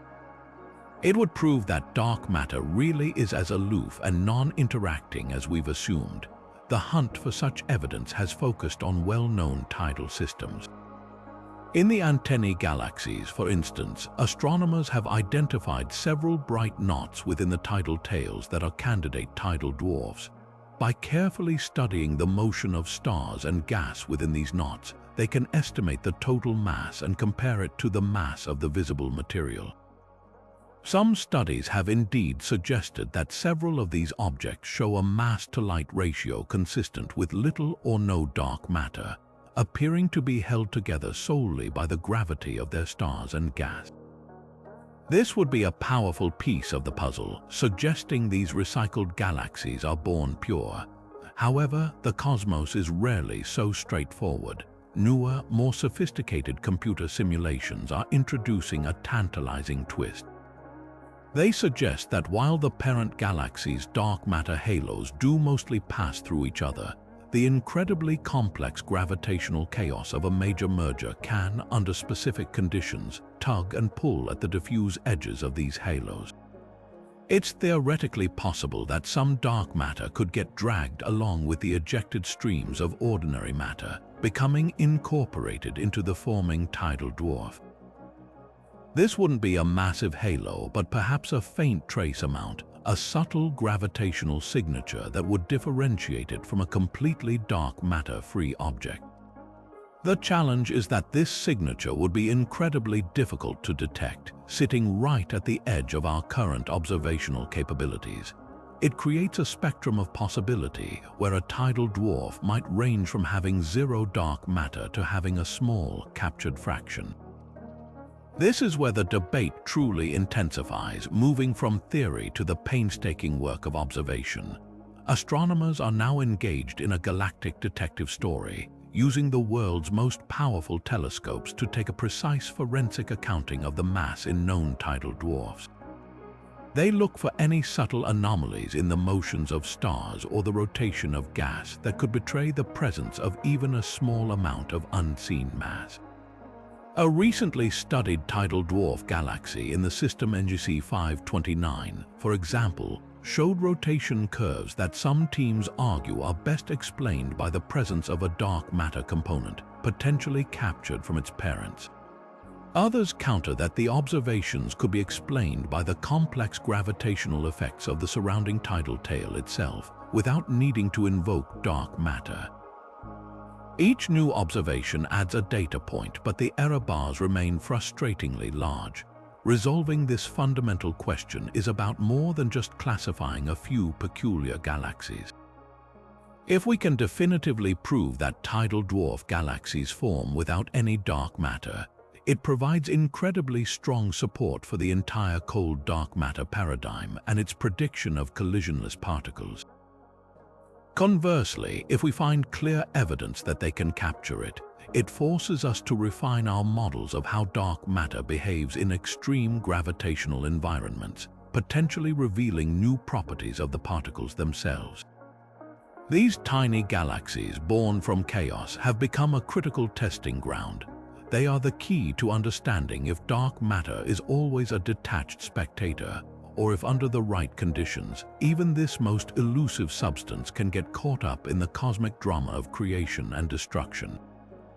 This unexpected diversity in rotation curves forces us to move beyond simple models and grapple with a more complex reality.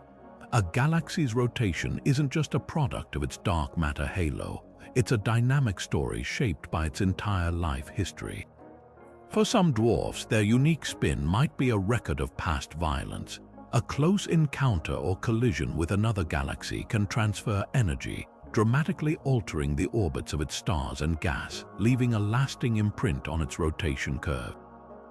This could explain some of the bizarre, non-flat features we observe, the cosmic equivalent of a car's wheels being knocked out of alignment after a crash. For others, the relentless onslaught of ram pressure stripping within a galaxy cluster might have removed a significant portion of their outer gas. This would strip away the very material we use to trace the rotation curve at large distances, truncating our measurement and potentially making it appear to rise or fall in ways that don't reflect the true underlying mass distribution. The environment, it seems, is a powerful sculptor of galactic dynamics. Perhaps the most intriguing possibility is that this diversity is pointing us toward the true nature of dark matter itself. The simplest cold dark matter models produce halos with predictable, smooth density profiles. But if dark matter has even a slight ability to interact with itself, a theory known as self-interacting dark matter, it could profoundly change the structure of these halos. These interactions could thermalize the inner regions, creating large, constant density cores that would produce the very slowly rising rotation curves we see in some systems. Alternatively, other complex dark matter models involving quantum effects or warm dark matter could suppress small-scale structure, leading to a different set of predictions for how dwarf galaxy halos should form and rotate. The varied rotation curves we measure could be the first observational clues helping us sift through these theoretical possibilities, providing a real-world test to determine which model best matches the universe's messy and beautiful complexity. This leaves us with a powerful conclusion. The humble rotation curve, a tool astronomers have used for decades, is still delivering profound surprises. The fact that these smallest galaxies don't all rotate in the same way is not a problem to be solved, but a revelation to be embraced. It tells us that dwarf galaxies are not simple, identical building blocks. Each one is an individual with a unique history, a product of the intricate interplay between its initial conditions, its dark matter content, and a lifetime of interactions with the cosmic environment around it. Their diverse spins are a silent language, and by learning to interpret their subtle nuances, we are slowly deciphering a deeper story about the fundamental forces and particles that shape all structures across the universe. And just when we think we've grasped the full hierarchy of the cosmos, from massive clusters down to the tiniest dwarf galaxies, the universe unveils yet another layer of bewildering complexity. We are forced to confront a truly mind-bending reality. Some dwarf galaxies are not merely the satellites of larger systems, they are themselves the hosts. They possess their own, even smaller satellite galaxies, creating a cosmic Russian nesting doll that challenges the very foundation of our understanding about how structure forms. This discovery pushes the limits of what we thought was possible, forcing us to ask a fundamental question: just how small can a galaxy actually be? For decades, our models of cosmic structure were beautifully, and perhaps deceptively, simple. The theory was clear: vast halos of dark matter collapse first, creating immense gravitational wells. Larger wells absorb smaller ones, growing into the great spirals and ellipticals we see today. The smallest surviving halos become dwarf galaxies, the eternal companions to their giant hosts.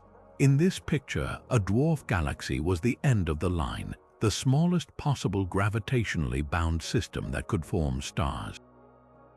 The idea that one of these tiny dwarfs could itself hold onto a smaller satellite seemed almost ludicrous. Their gravitational pull was considered far too weak to capture and hold another independent system. It would be like a small moon having its own even smaller moon, a concept that defied our basic intuition about gravity and scale. Then came the observations that shattered this comfortable assumption. Astronomers studying our nearest major galactic neighbor, the Andromeda Galaxy, made an astonishing find. They identified a small, ultra-faint dwarf galaxy, and upon closer inspection, they realized it wasn't alone. Orbiting this dwarf was a compact cluster of stars that displayed all the characteristics of an even smaller, distinct galaxy. It wasn't just a random clump of stars. Its motion and composition marked it as a separate, gravitationally bound entity. They had found a satellite of a satellite, a galaxy orbiting a galaxy that itself orbits a galaxy. This wasn't a fluke. Similar systems have since been proposed around several other dwarf galaxies, suggesting that while rare, this hierarchical substructure is a real feature of our universe. The implications of this discovery ripple through multiple areas of astrophysics, but the most immediate challenge is to our models of dark matter. This is where the concept of the minimum mass for a galaxy becomes critical. Our theories predict a lower limit for the mass of a dark matter halo that can successfully attract and cool gas to form stars. This limit is set by various factors, including the heating effect of the cosmic ultraviolet background radiation after the epoch of reionization. We thought we had a good handle on this threshold, but the existence of these tiny satellite of a satellite galaxies suggests that star formation can occur in dark matter halos far smaller and less massive than our models previously allowed. It forces us to reconsider the physics of gas cooling and condensation in these incredibly shallow gravitational potentials. Perhaps the gas in these minuscule halos finds a way to cool more efficiently, or maybe star formation can proceed in a much more sporadic and low-key fashion than we ever imagined. Furthermore, the very fact that these systems are gravitationally stable is a revelation. For a tiny satellite galaxy to remain bound to its dwarf galaxy host, both must be incredibly dense with dark matter. Their mutual gravity has to be strong enough to resist the immense tidal forces exerted by the ultimate host galaxy, like Andromeda, which is constantly trying to pull them apart. The survival of this cosmic micro-hierarchy is therefore powerful, direct evidence that dwarf galaxies are not just surrounded by dark matter, but are absolutely packed with it, possessing extraordinarily dense cores that act as powerful gravitational anchors. It provides a new and stringent test for simulations. They must now not only create the correct number of satellites, but also the correct number of sub-satellites with the right densities to keep them bound for billions of years. This discovery effectively draws a new line on the chart of the cosmos, revealing a previously unseen population of the very smallest galaxies.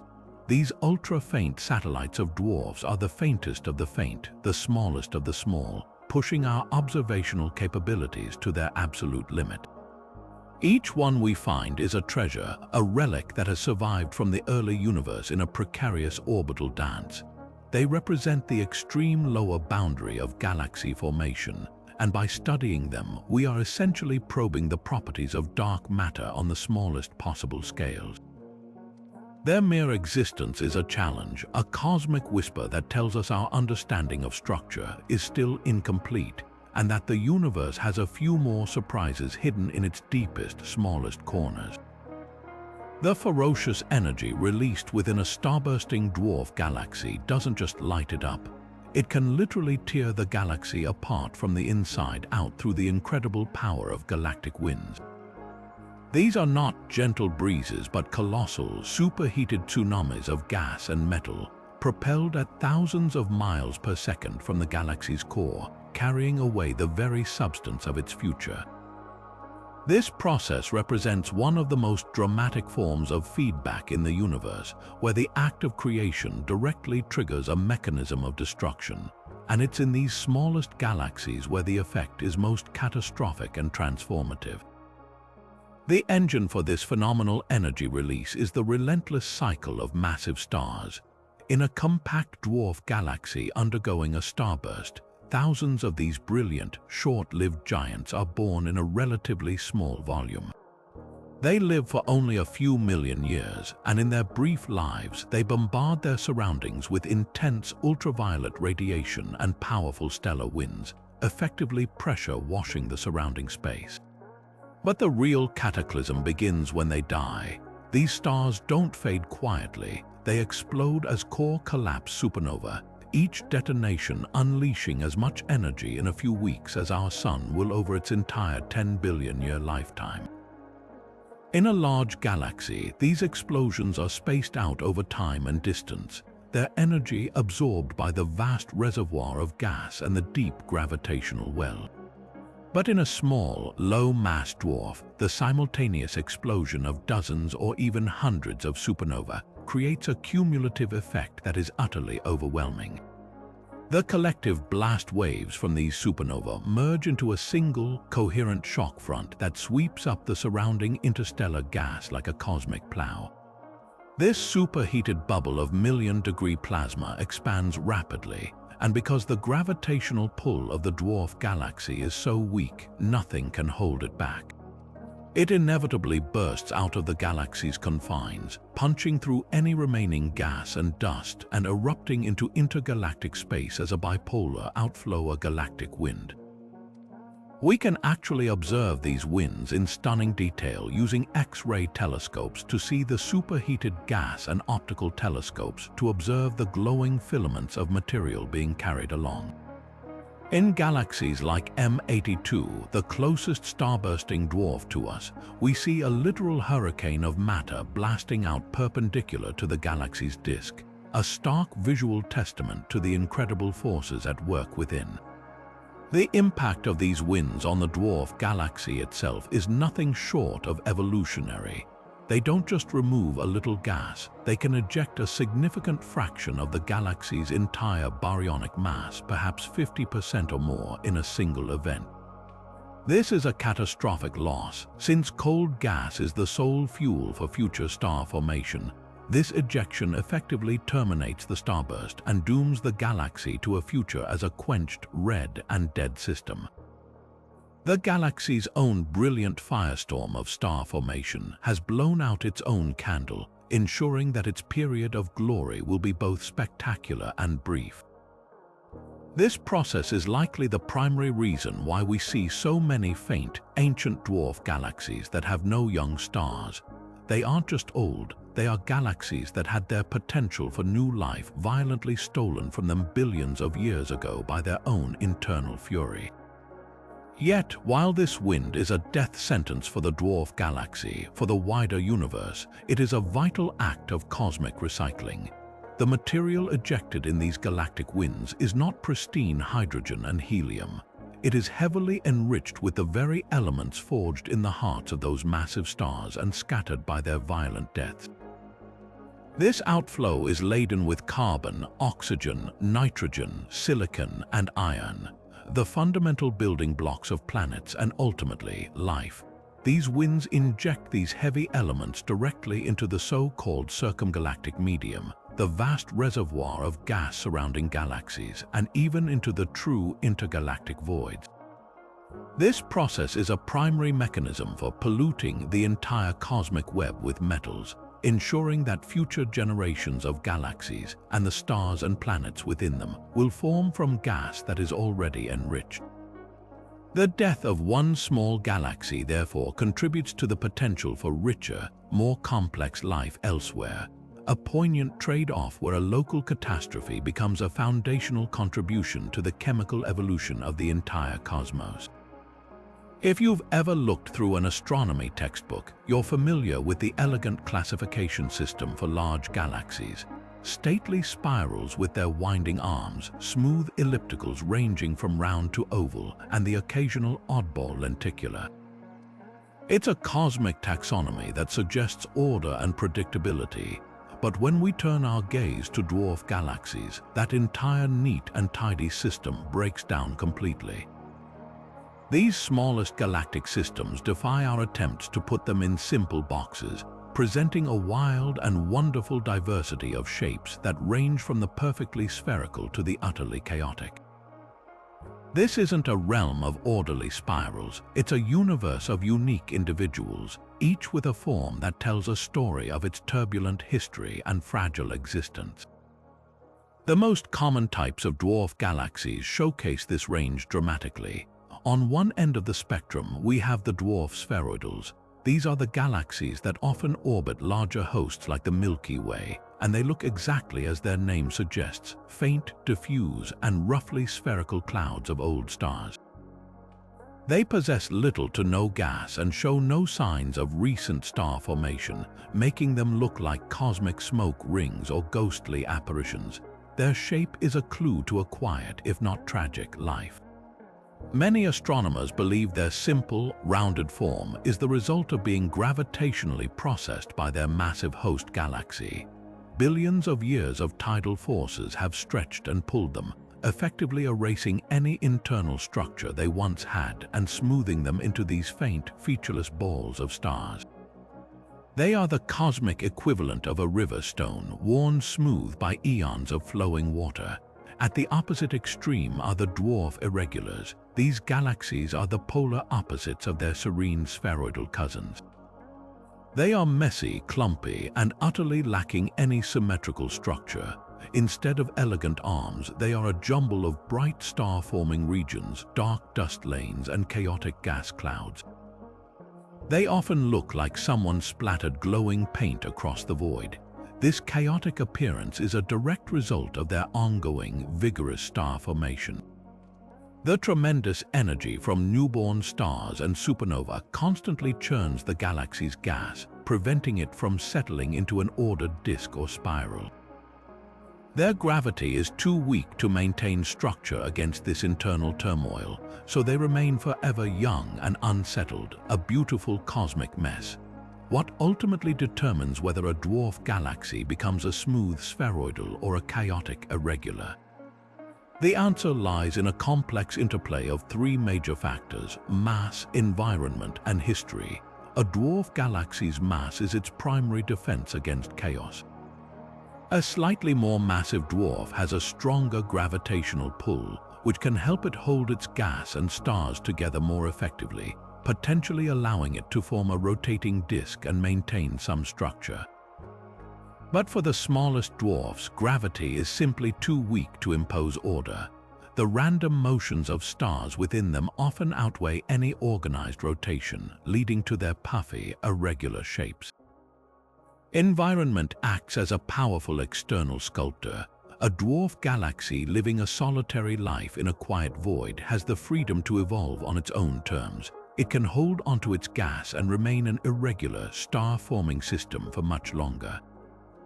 But a dwarf that falls into a dense galaxy cluster or gets too close to a giant spiral like our Milky Way faces a hostile takeover. The intense gravitational tides from the larger galaxy can strip away its gas and distort its stars, rapidly transforming a chaotic irregular into a smooth, quiescent spheroidal.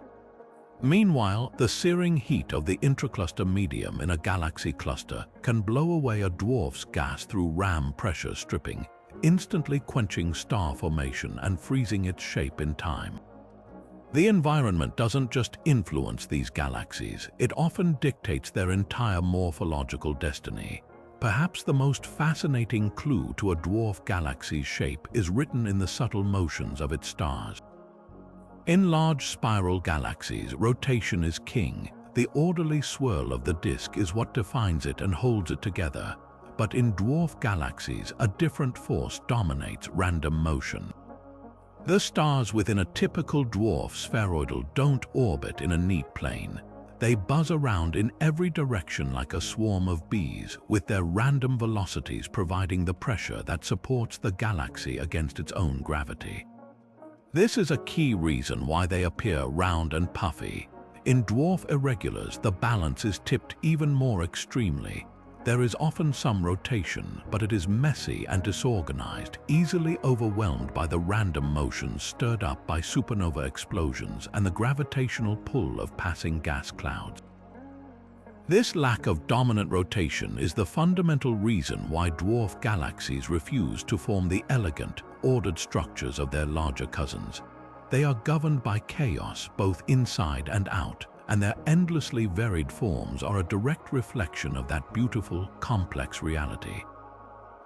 This narrative of early formation and rapid shutdown transforms dwarf galaxies from mere celestial objects into some of the most valuable time capsules in the entire cosmos. Unlike large spiral galaxies that continuously recycle their gas and evolve over billions of years, these ancient dwarfs present us with a pristine, frozen record of the universe's first chapters. Their stars are not a mixture of many generations. They are a single, fossilized population that formed in a frantic burst of activity and then was left untouched, preserving a chemical snapshot of conditions over 13 billion years ago. By studying the subtle patterns of starlight from these faint systems, astronomers are essentially conducting cosmic archaeology, deciphering the elemental makeup of the universe's first stars and the physical processes that govern the era just after the Big Bang. The most compelling evidence for this incredibly early formation timeline comes from painstaking measurements of the star's metal content. In astronomy, metals refer to any element heavier than hydrogen or helium, all of which were forged in the nuclear furnaces of stars and scattered by their explosive deaths. The stars in these relic dwarf galaxies are overwhelmingly metal-poor, some having thousands of times fewer heavy elements than our Sun.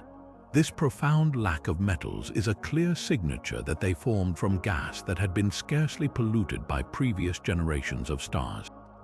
They condensed from primordial material before the cosmic recycling program had truly begun, making them genuine second-generation stars that carry the chemical imprint of the very first stellar giants, the legendary population 3 stars that have never been directly observed. Further proof comes from the specific ratios of certain elements within these ancient stars. Different types of supernova produce different elemental patterns. Core collapse supernova from massive stars happen quickly and produce an abundance of alpha elements like oxygen and magnesium. Type Ia supernova, which take much longer to develop, are the primary cosmic source of iron. In these dwarf galaxies, astronomers find stars with extremely high ratios of alpha elements to iron. This is the telltale chemical fingerprint of a system that had a very short, intense burst of star formation. The massive stars died in core collapse supernova and enriched the galaxy with alpha elements, but star formation shut down so abruptly that there was no time for the slower type Ia supernova to contribute their iron. The galaxy's chemical engine was switched off almost immediately after it started. The reason for this sudden, universal quenching is believed to be the cataclysmic epoch of reionization. As the first stars and galaxies ignited, their intense ultraviolet radiation began to flood the universe, heating the vast reservoirs of neutral hydrogen gas and stripping electrons from their atoms. This process created a pervasive, searing background radiation field that made it nearly impossible for cold gas to collapse into the shallow gravitational wells of small dwarf galaxies. For larger galaxies with stronger gravity, this was a manageable obstacle, but for the dwarfs, it was an existential threat. Their star-forming fuel was effectively boiled away and evaporated into intergalactic space, permanently halting their growth and freezing them in their infant state. They became celestial fossils, their evolution arrested at a time when the universe itself was in its fiery adolescence. But while we often picture dwarf galaxies as solitary satellites doomed to orbit their giant hosts, they also have a vibrant and complex social life of their own. Far from being isolated backdrops, these tiny systems frequently interact, merge, and even consume one another in a miniature cosmic dance that mirrors the grand collisions of their larger cousins, yet plays out by an entirely different set of rules. These dwarf-dwarf interactions are some of the most common galactic encounters in the universe, and they reveal a hidden layer of evolution happening right under our noses on a scale we are only beginning to appreciate. The dynamics of these small-scale encounters are profoundly different from the spectacular mergers of large spiral galaxies. When two behemoths like the Milky Way and Andromeda eventually collide, the process is slow, destructive, and dominated by immense gravitational tides that warp their majestic spiral structures into long, streaming tails. But when two dwarf galaxies meet, their low masses and shallow gravitational wells completely change the nature of the interaction. Without the deep potential wells of large galaxies to create violent tidal forces, the encounters are far more gentle. Instead of being violently ripped apart, the dwarfs often engage in a slow, graceful orbital dance, sometimes merging into a single, slightly larger dwarf or forming a long-lived binary system that can orbit each other for billions of years. We don't have to look far to find stunning examples of this process. Right in our own cosmic backyard, the Large and Small Magellanic Clouds, the two most prominent dwarf satellites of the Milky Way, are locked in a dramatic gravitational tango. Observations show they are connected by a vast bridge of hydrogen gas known as the Magellanic Bridge, a structure stretching over 75,000 light-years that was pulled out from the smaller cloud as the two galaxies had a close encounter perhaps 200 million years ago. This gas is now collapsing to form new stars, turning the bridge itself into a stellar nursery. Furthermore, the gravitational interplay between them is thought to have triggered the massive burst of star formation, creating the gigantic Tarantula Nebula in the Large Magellanic Cloud, one of the most active stellar factories in our entire local galactic group. This shows that even without the violence of a major merger, the gentle gravitational nudges between dwarfs can be powerful enough to reshape their structure and ignite brilliant waves of new star birth. In more extreme cases, these interactions can lead to full-blown mergers. Computer simulations suggest that many of the dwarf spheroidal galaxies we see orbiting the Milky Way might not be primordial objects at all, but the merged remains of several even smaller dwarfs that coalesced long ago. The evidence for this is often hidden in the motions and compositions of their stars. A dwarf galaxy that formed from a merger will often contain multiple distinct populations of stars, each group moving on different orbits and possessing unique chemical fingerprints that betray their origin in separate progenitor systems. Unraveling these stellar genealogies is like doing galactic archaeology, sifting through the evidence to reconstruct a violent family history that unfolded billions of years in the past. These small-scale mergers are crucially important because they represent a fundamental mode of growth for the smallest galactic systems. In the early universe, the first galaxies were incredibly tiny, likely even smaller than the dwarfs we see today. The only way for them to grow into the somewhat larger dwarfs we observe was through a hierarchical process of dwarf-dwarf mergers. This means that the history of galaxy formation isn't just a story of big galaxies eating small ones. It's also a story of small galaxies combining with each other to build themselves up, a bottom-up process happening on the smallest of scales. Each of these tiny collisions is a significant evolutionary step, a quiet but pivotal event that helps shape the population of dwarf galaxies we see orbiting large hosts like our own today, adding yet another layer of fascinating complexity to the life story of the universe's most common galactic inhabitants. While we often think of a galaxy's stars as telling a story through their light, the most revealing narrative is actually written in the language of chemistry, in the specific elements they contain. For large galaxies like our own, this story follows a predictable script of steady enrichment. But when we read the chemical signatures of dwarf galaxies, we find a wildly different and far more peculiar tale.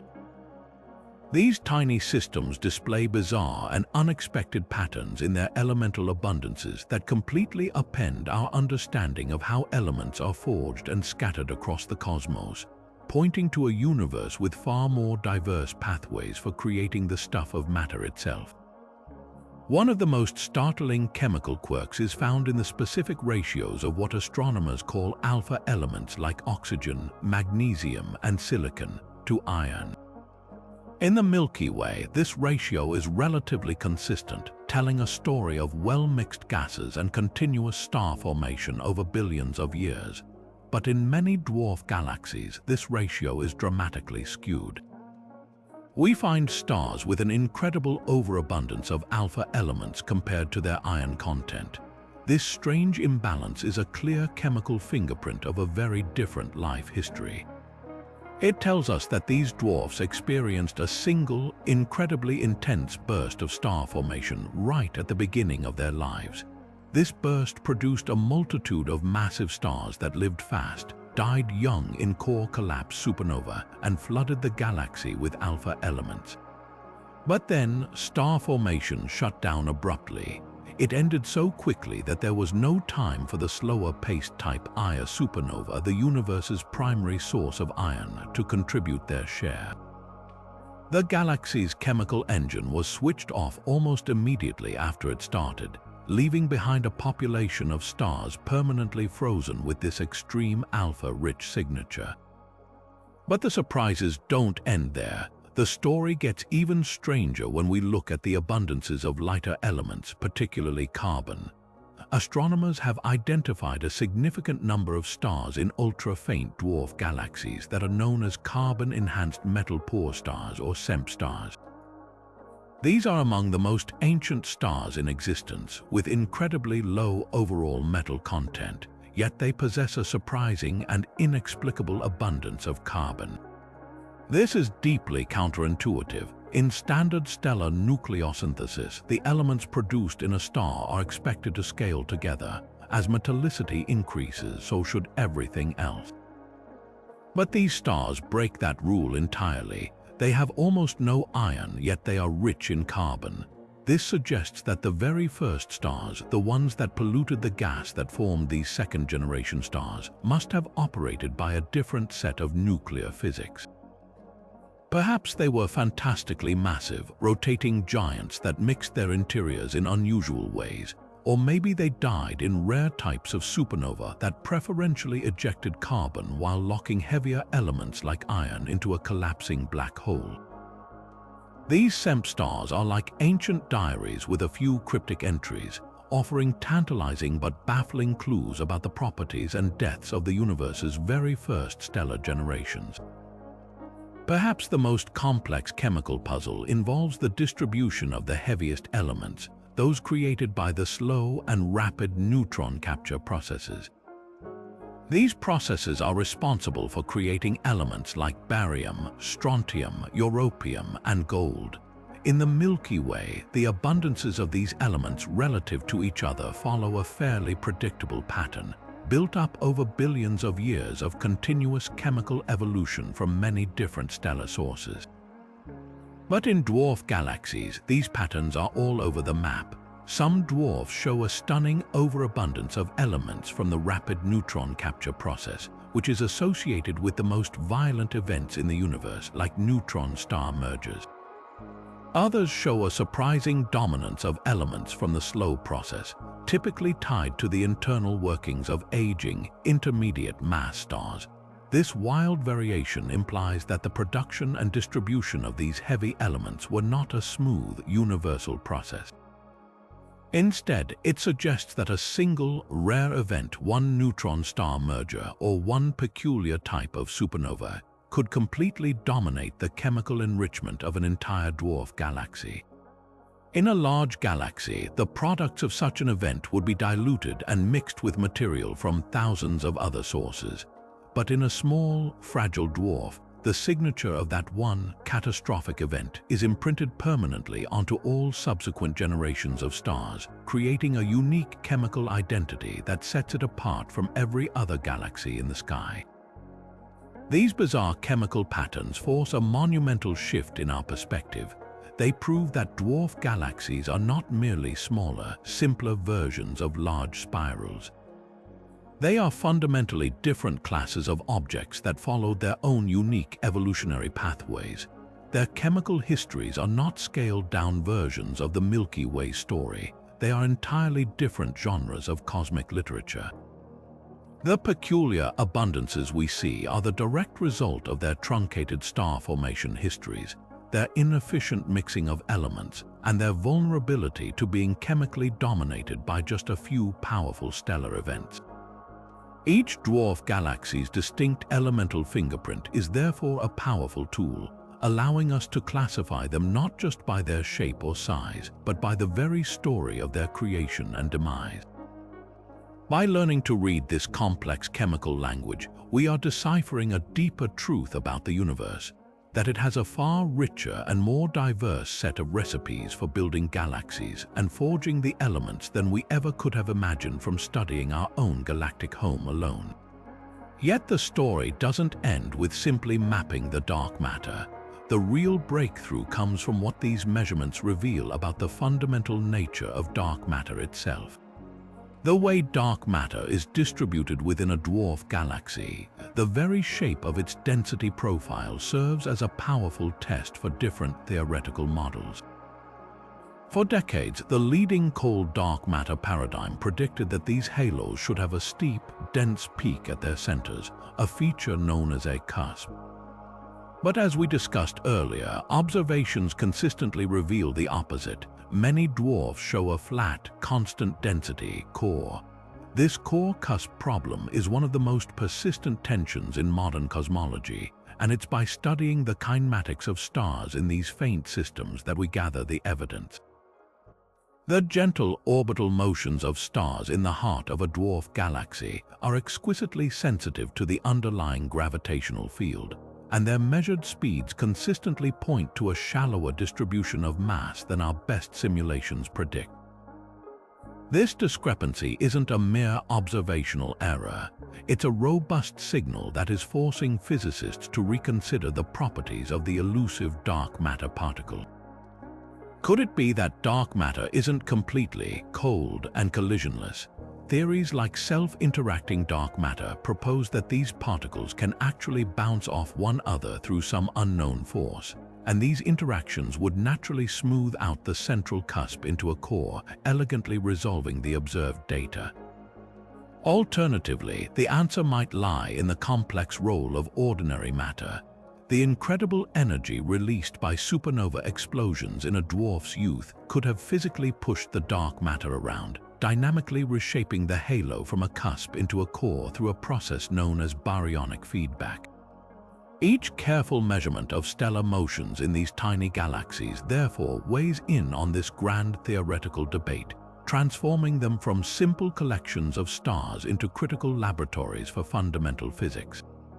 Perhaps the most dramatic evidence for dark matter substructure comes not from the stars that are still bound to the dwarf, but from those that have been torn away. As a dwarf galaxy orbits its massive host, the immense tidal forces can strip it apart, pulling streams of stars out into long, faint ribbons that trace the dwarf's orbital path. These stellar streams are more than just cosmic scars. They are incredibly sensitive probes of the gravitational field they move through.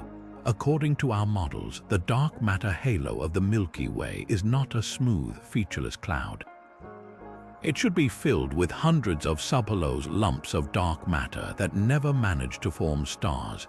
As a stellar stream glides through this invisible landscape, the gravitational tug of one of these passing dark matter subhalos would theoretically perturb it, creating a visible kink or gap in the stream's otherwise smooth structure. Finding such a disturbance would be indirect but powerful evidence for the existence of these dark substructures, confirming a key prediction of the cold dark matter model. Astronomers are now meticulously mapping stellar streams with unprecedented detail, searching for any slight wiggle or discontinuity that might betray the presence of an otherwise completely invisible dark matter clump.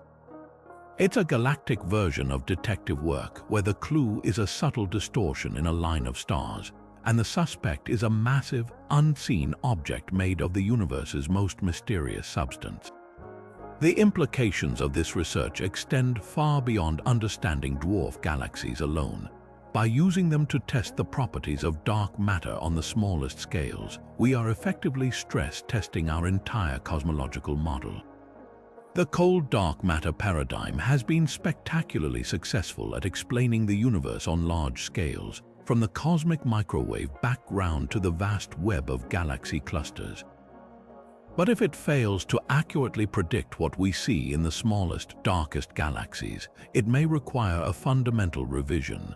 The stellar kinematics and tidal features of dwarfs are providing the most stringent tests available. Does dark matter really cluster on small scales as the theory predicts? The search for perturbations in stellar streams is a direct attempt to answer that question.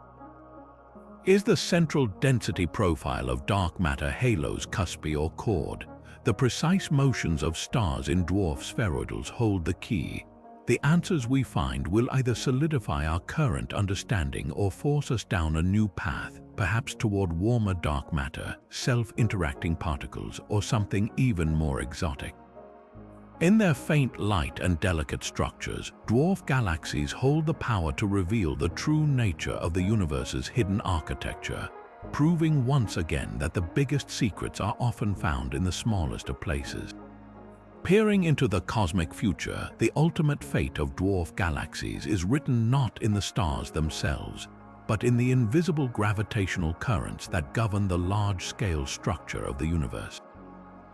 These smallest galactic building blocks are not static. They are actors in a grand billion-year drama of attraction, consumption, and occasional merger. Their destiny is almost entirely dictated by their location. For the vast majority of dwarfs that currently orbit a large host like our Milky Way or Andromeda, the long-term forecast is grim but certain: assimilation. Galactic cannibalism is the primary engine of growth for large spirals, and this process will continue unabated. A dwarf galaxy like the Sagittarius dwarf spheroidal is already in its death throes, stretched into a stellar stream that will eventually be completely absorbed into the Milky Way's halo. Over the next several billion years, the same fate awaits most of the other satellite dwarfs. They will be slowly pulled apart by tidal forces, their stars stripped away and added to the vast, faint halo of their host, their identities erased forever.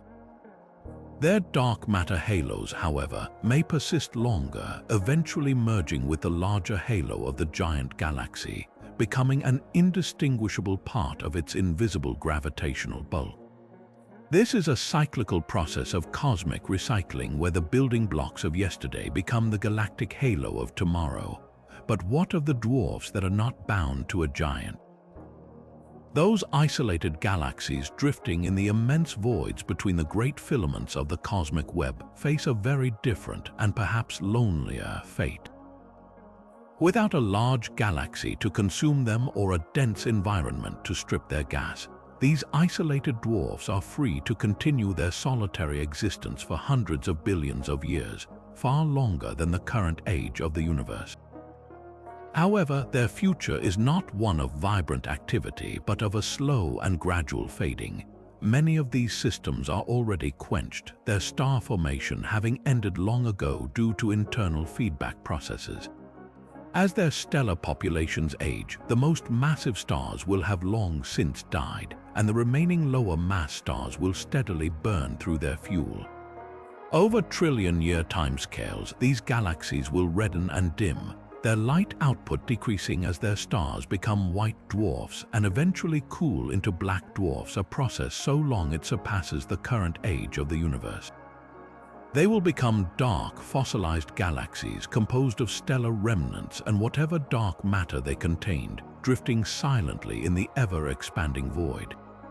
Their isolation protects them from a violent death, but condemns them to an eternity of quiet solitude and eventual darkness.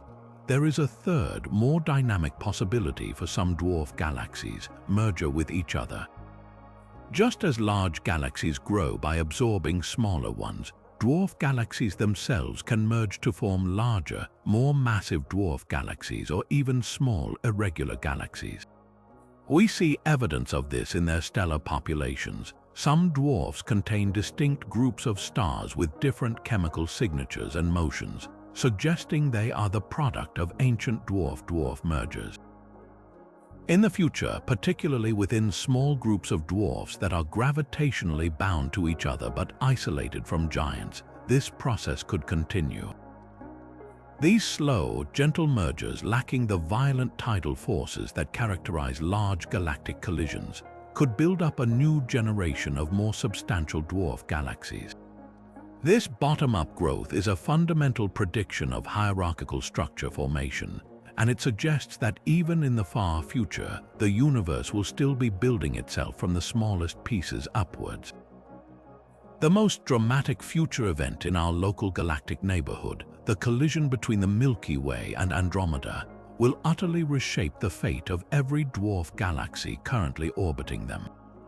In 4 to 5 billion years, as these two spiral giants begin their merger, their satellite systems will be thrown into chaos. The careful orbits of dwarfs around each galaxy will be disrupted by the changing gravitational potential as the two giants intertwine. Some dwarfs may be ejected entirely, flung out into intergalactic space to become true orphans. Others might be transferred from one host to the other, captured by the gravitational pull of the merging pair. Many will likely be drawn into the violent central regions and consumed more rapidly. The merger will create a vast, elliptical galaxy often nicknamed Milkomda, and its new, larger halo will be the graveyard for the remains of dozens of devoured dwarfs. This event will be the ultimate culmination of the hierarchical process in our local group, a final act of consolidation that creates a single giant galaxy from the wreckage of two spirals and all their numerous tiny companions.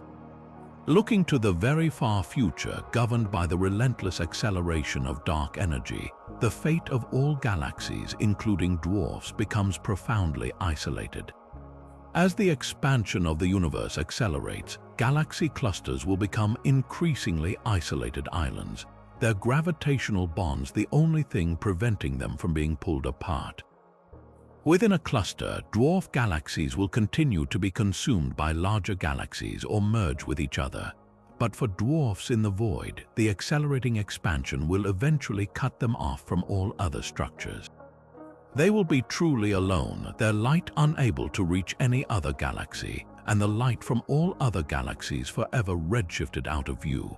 In this distant epoch, the universe for an isolated dwarf galaxy will be a solitary black expanse containing only its own dimming stars. The story of dwarf galaxies, which began with the first tiny glimmers of light in the early universe, will thus end in the deepest darkness, their existence a testament to a more dynamic and interconnected cosmic past that has long since faded away. From ghostly galaxies devoid of dark matter to colossal structures made of almost nothing at all, the journey through these 25 discoveries reveals a universe far stranger and more wonderful than we ever imagined. We began with the profound dominance of dark matter, where these tiny systems are held together by immense, invisible halos, yet soon found ourselves confronting the missing satellite problem, a glaring gap between the hundreds of dwarfs our simulations predict and the dozens we actually see. This led us to the surreal existence of ultra-diffuse galaxies like Dragonfly 44, vast and transparent structures that defy all logic by simply holding themselves together, and the theoretical phantom of dark galaxies, entire systems that might consist of nothing but swirling gas and dark matter, completely devoid of stars. We witnessed the violent birth of tidal dwarf galaxies, second-generation systems born from the wreckage of galactic collisions and mysteriously lacking the dark matter that defines their ancient cousins. We saw the slow, cosmic cannibalism of dwarfs like the Sagittarius stream, as they are torn apart and consumed by their giant hosts, while others hide monstrous intermediate mass black holes within their cores, challenging our ideas about how these cosmic beasts grow. The stark reality of galactic quenching showed us how both hostile environments and internal supernova feedback can strangle a dwarf galaxy star formation, leaving behind a red and dead relic, while isolated dwarfs in the void demonstrated that sometimes the cause of death is tragically internal.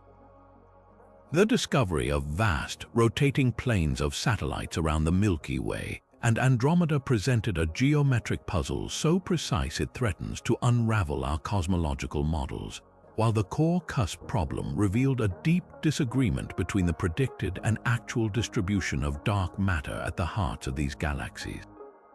We found ancient survivors from the epoch of reionization, ultra-faint dwarfs that are pristine fossils from the universe's first billion years, their chemical makeup acting as a time capsule to the first stars. In stark contrast, we encountered starburst dwarfs burning with the ferocity of 1,000 suns, brilliant but brief firestorms that often lead to their own destruction through powerful galactic winds. The shocking detection of galaxies like NGC 1052 DF2, which appear to have no dark matter at all, forced us to reconsider our entire framework for how galaxies form and what they're made of.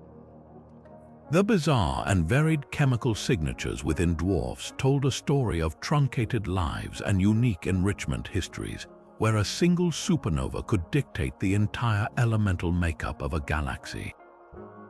We even explored the meta-hierarchy of dwarf galaxies that possess their own even smaller satellites, pushing the boundaries of how small a galaxy can be. Through their wildly diverse shapes from smooth spheroidals to chaotic irregulars, we learned that a dwarf's form is a direct record of its turbulent history and fragile existence. Their complex social lives, involving mergers and interactions with other dwarfs, revealed a hidden layer of galactic evolution happening on the smallest scales. And by studying the precise motions of their stars, we turned these faint systems into high-precision laboratories for testing the very nature of dark matter and gravity itself. Each of these 25 discoveries proves that dwarf galaxies are not the simple, quiet backdrops we once thought they were. They are dynamic, complex, and often contradictory objects that have consistently punched far above their weight, delivering some of the most significant challenges to modern cosmology. They force us to question the nature of dark matter, rethink the laws of gravity, and rewrite the story of how galaxies are born, live, and die. They are the cosmic underdogs that hold the keys to the universe's biggest mysteries. So, which of these bizarre discoveries surprised you the most? Was it the dark matter-free galaxies, the ancient stellar fossils, or the hidden black holes? Share your thoughts in the comments below. I'm genuinely curious to hear which of these cosmic paradoxes captured